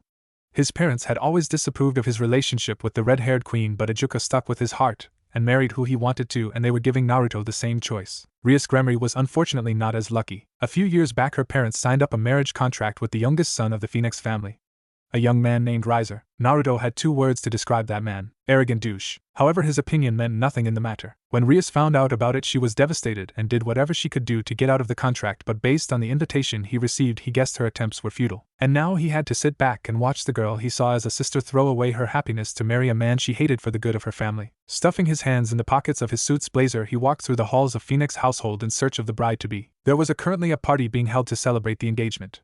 Riser was there too, no doubt bragging about his success against the raiding game he had against Rias. He had watched the broadcast, and while she and her peerage did well, the lack of experience had cost her the win. Not only that, but Riser had a full peerage, and he had no problem with taking advantage of the numbers. He didn't see Rias at the party, and figured that she wanted to prolong her appearance as long as possible, but she would have to make an appearance eventually. Walking towards that, one of the passing servants told him about. He paused, took a deep breath, and knocked. He only had to wait a few seconds before a voice answered. I'm sorry, but I am not ready yet. If you can just give me some more time, I'll be out there shortly, a feminine voice said, causing his lips to curve a bit. How cruel. It's been years since I've seen my little sister, and she sends me away without even looking at me. There was a moment of silence before the locks clinked and the door opened. Though his eyes held a bit of sadness due to the situation, his smile widened a bit at seeing a girl with long red hair wearing a beautiful white dress. Naruto and I? She whispered, her blue-green eyes wide with shock. So Rias-chan remembers after all? He teased, his voice soft. Naruto and I. She cried again, launching herself into his arms. You're back. Yeah, I'm back, he said, returning the hug. The two continued to stand there in each other's embrace before he held her back again and looked her over. If I may be so bold, Rias-chan, the years have definitely been kind to you. You've grown into such a beautiful young woman. I could say the same about you. You've grown a lot since I last saw you, Ria said with a smile before pouting and giving him an accusing stare. Which was about 5 years ago. What can I say? My peerage hunt took longer than expected. Not only that, but we did some intensive training too, Naruto said with a sheepish look. Besides, you did the same thing. Maybe, but I only went to the human world to attend school. You, on the other hand, traveled across the world doing who knows what. As you can see, there's a bit of a difference there. Rias deadpanned before her face adopted a more solemn look. If only we could have had our reunion at more joyous occasion. I know I saw your rating game. You did pretty well for your first. He complimented. Thank you, but it wasn't enough. Perhaps if we had more time. My bishops and pawn, Asia and Issei, were just reincarnated a few weeks ago. Before that, they were just average humans with no battle experience. Rias sighed, recalling her rating game. I see, how unfortunate. Even so, they did well, Naruto commented, getting a nod from the redhead. Naruto and I, she whispered, getting his attention. My friends did their best, but in the end it wasn't enough. They got hurt fighting for my freedom. But in the end I gave up. To see Issei so injured, I couldn't take it. It just shows what kind of king you are. You're nothing like Riser, who has no problem sacrificing his pieces. I know, but even so, I gave up and resigned myself to this fate, she said as a few tears fell from her. However, I still don't want to marry that man. I want to marry out of love, not duty. I know, Naruto said, tightening his arms around her, trying to give her any form of comfort. Hopefully something would happen and things would turn out for the better. Deciding to give Ria some privacy so she could prepare herself, Naruto went back to the ballroom. So the rumors are true. You have returned from your journey, a cheerful voice from behind said. Turning around, Naruto was greeted with the sight of his grinning face of his best friend/rival, Sairaorg.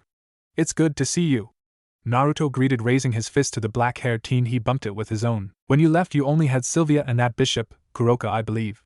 Since you're back, I guess you've completed your peerage? The Baylor asked, but blinked when Naruto shook his head. No, I still have a bishop, a rook and 7 pawn pieces left, Naruto corrected. I knew you were picky, but really? After traveling the world for 5 years, you still have that many pieces? Like you said, I'm picky? Naruto freely admitted. He didn't just want anyone to join his peerage after all. He wanted those with the potential to become the best of the best, otherwise he would never surpass his father. Speaking of which, where is your peerage? The black-haired boys asked, scanning the room. Sylvia's over there with Akino and the rest. I was going to talk to them in a bit. The rest don't really care for these kind of events, so they opted to stay. Kuroka wanted to come, but I ordered her to say otherwise. She would have destroyed the place trying to get to the one who hurt Kaneko during the raiding game, Naruto explained, remembering the Nekishu's anger at seeing her little sister getting hurt. Ice, have you seen Rias yet? Sairaorg asked, his expression dropping a bit. While not as close to the girl as Naruto, he still cared for his cousin. She's holding up, I guess. But she really doesn't want to go through with this, Naruto answered, getting a nod from his friend. Ladies and gentlemen, please welcome the bride, Rias Gremory, someone shouted as Rias entered the room. Naruto and Sairaorg turned to see Rias walking towards Riser with an expressionless mask on her face. Look how smug he looks, Sairaorg muttered, nodding towards Riser. Are you sure? He looks the same to me as any other day, Naruto snorted. Naruto-sama, he heard. Turning, he saw that his queen was now by his side, and with her was the Gremory peerage. Hey guys, he greeted. Naruto-sama, it's been a while. Akino nodded with a smile, but it was strained due to the events concerning her king. Is Wani-sama here? Kaneko asked, looking around the room. Sorry, but I had to keep her back. We watched your raiding game and she almost lost it when she saw what happened to you. I thought it would be safest to leave her home where she can cool down, Naruto answered. Speaking of which, you guys did well, perhaps, but in the end it wasn't enough, Kiba said, his usual cheerful expression replaced with a frown as he watched Riser place an arm around Rias. Naruto thought of what to say but mentally shrugged. It was clear that trying to cheer these guys up would be pointless. Aren't you guys missing a few members? He asked curiously. Issei-kun was too injured and Asia-chan decided to stay with him, Akino answered. I see, so do you guys have a plan? Naruto asked, causing them to blink. Plan? Whatever do you mean, Naruto-sama? Akino asked with an innocent expression. Naruto only snorted when he saw that face. He didn't believe it for a second. I know that look, Akino. You guys have something up your sleeves, he said bluntly. Well, Grafia-sama might have given us a warning that something might happen, Akino admitted. I see, can you elaborate on this something? All she said that it was Lucifer-sama idea, Kiba answered this time. Since it was that Siscon devil we call a Satan, then everything should work out in the end, Naruto said, feeling a bit better now. That was before he felt his ear getting twisted. Ouch. Snowflake-chan. What the hell? Naruto yelped in pain as his queen twisted his ear. Lucifer-sama is a very important and powerful devil, Naruto-sama.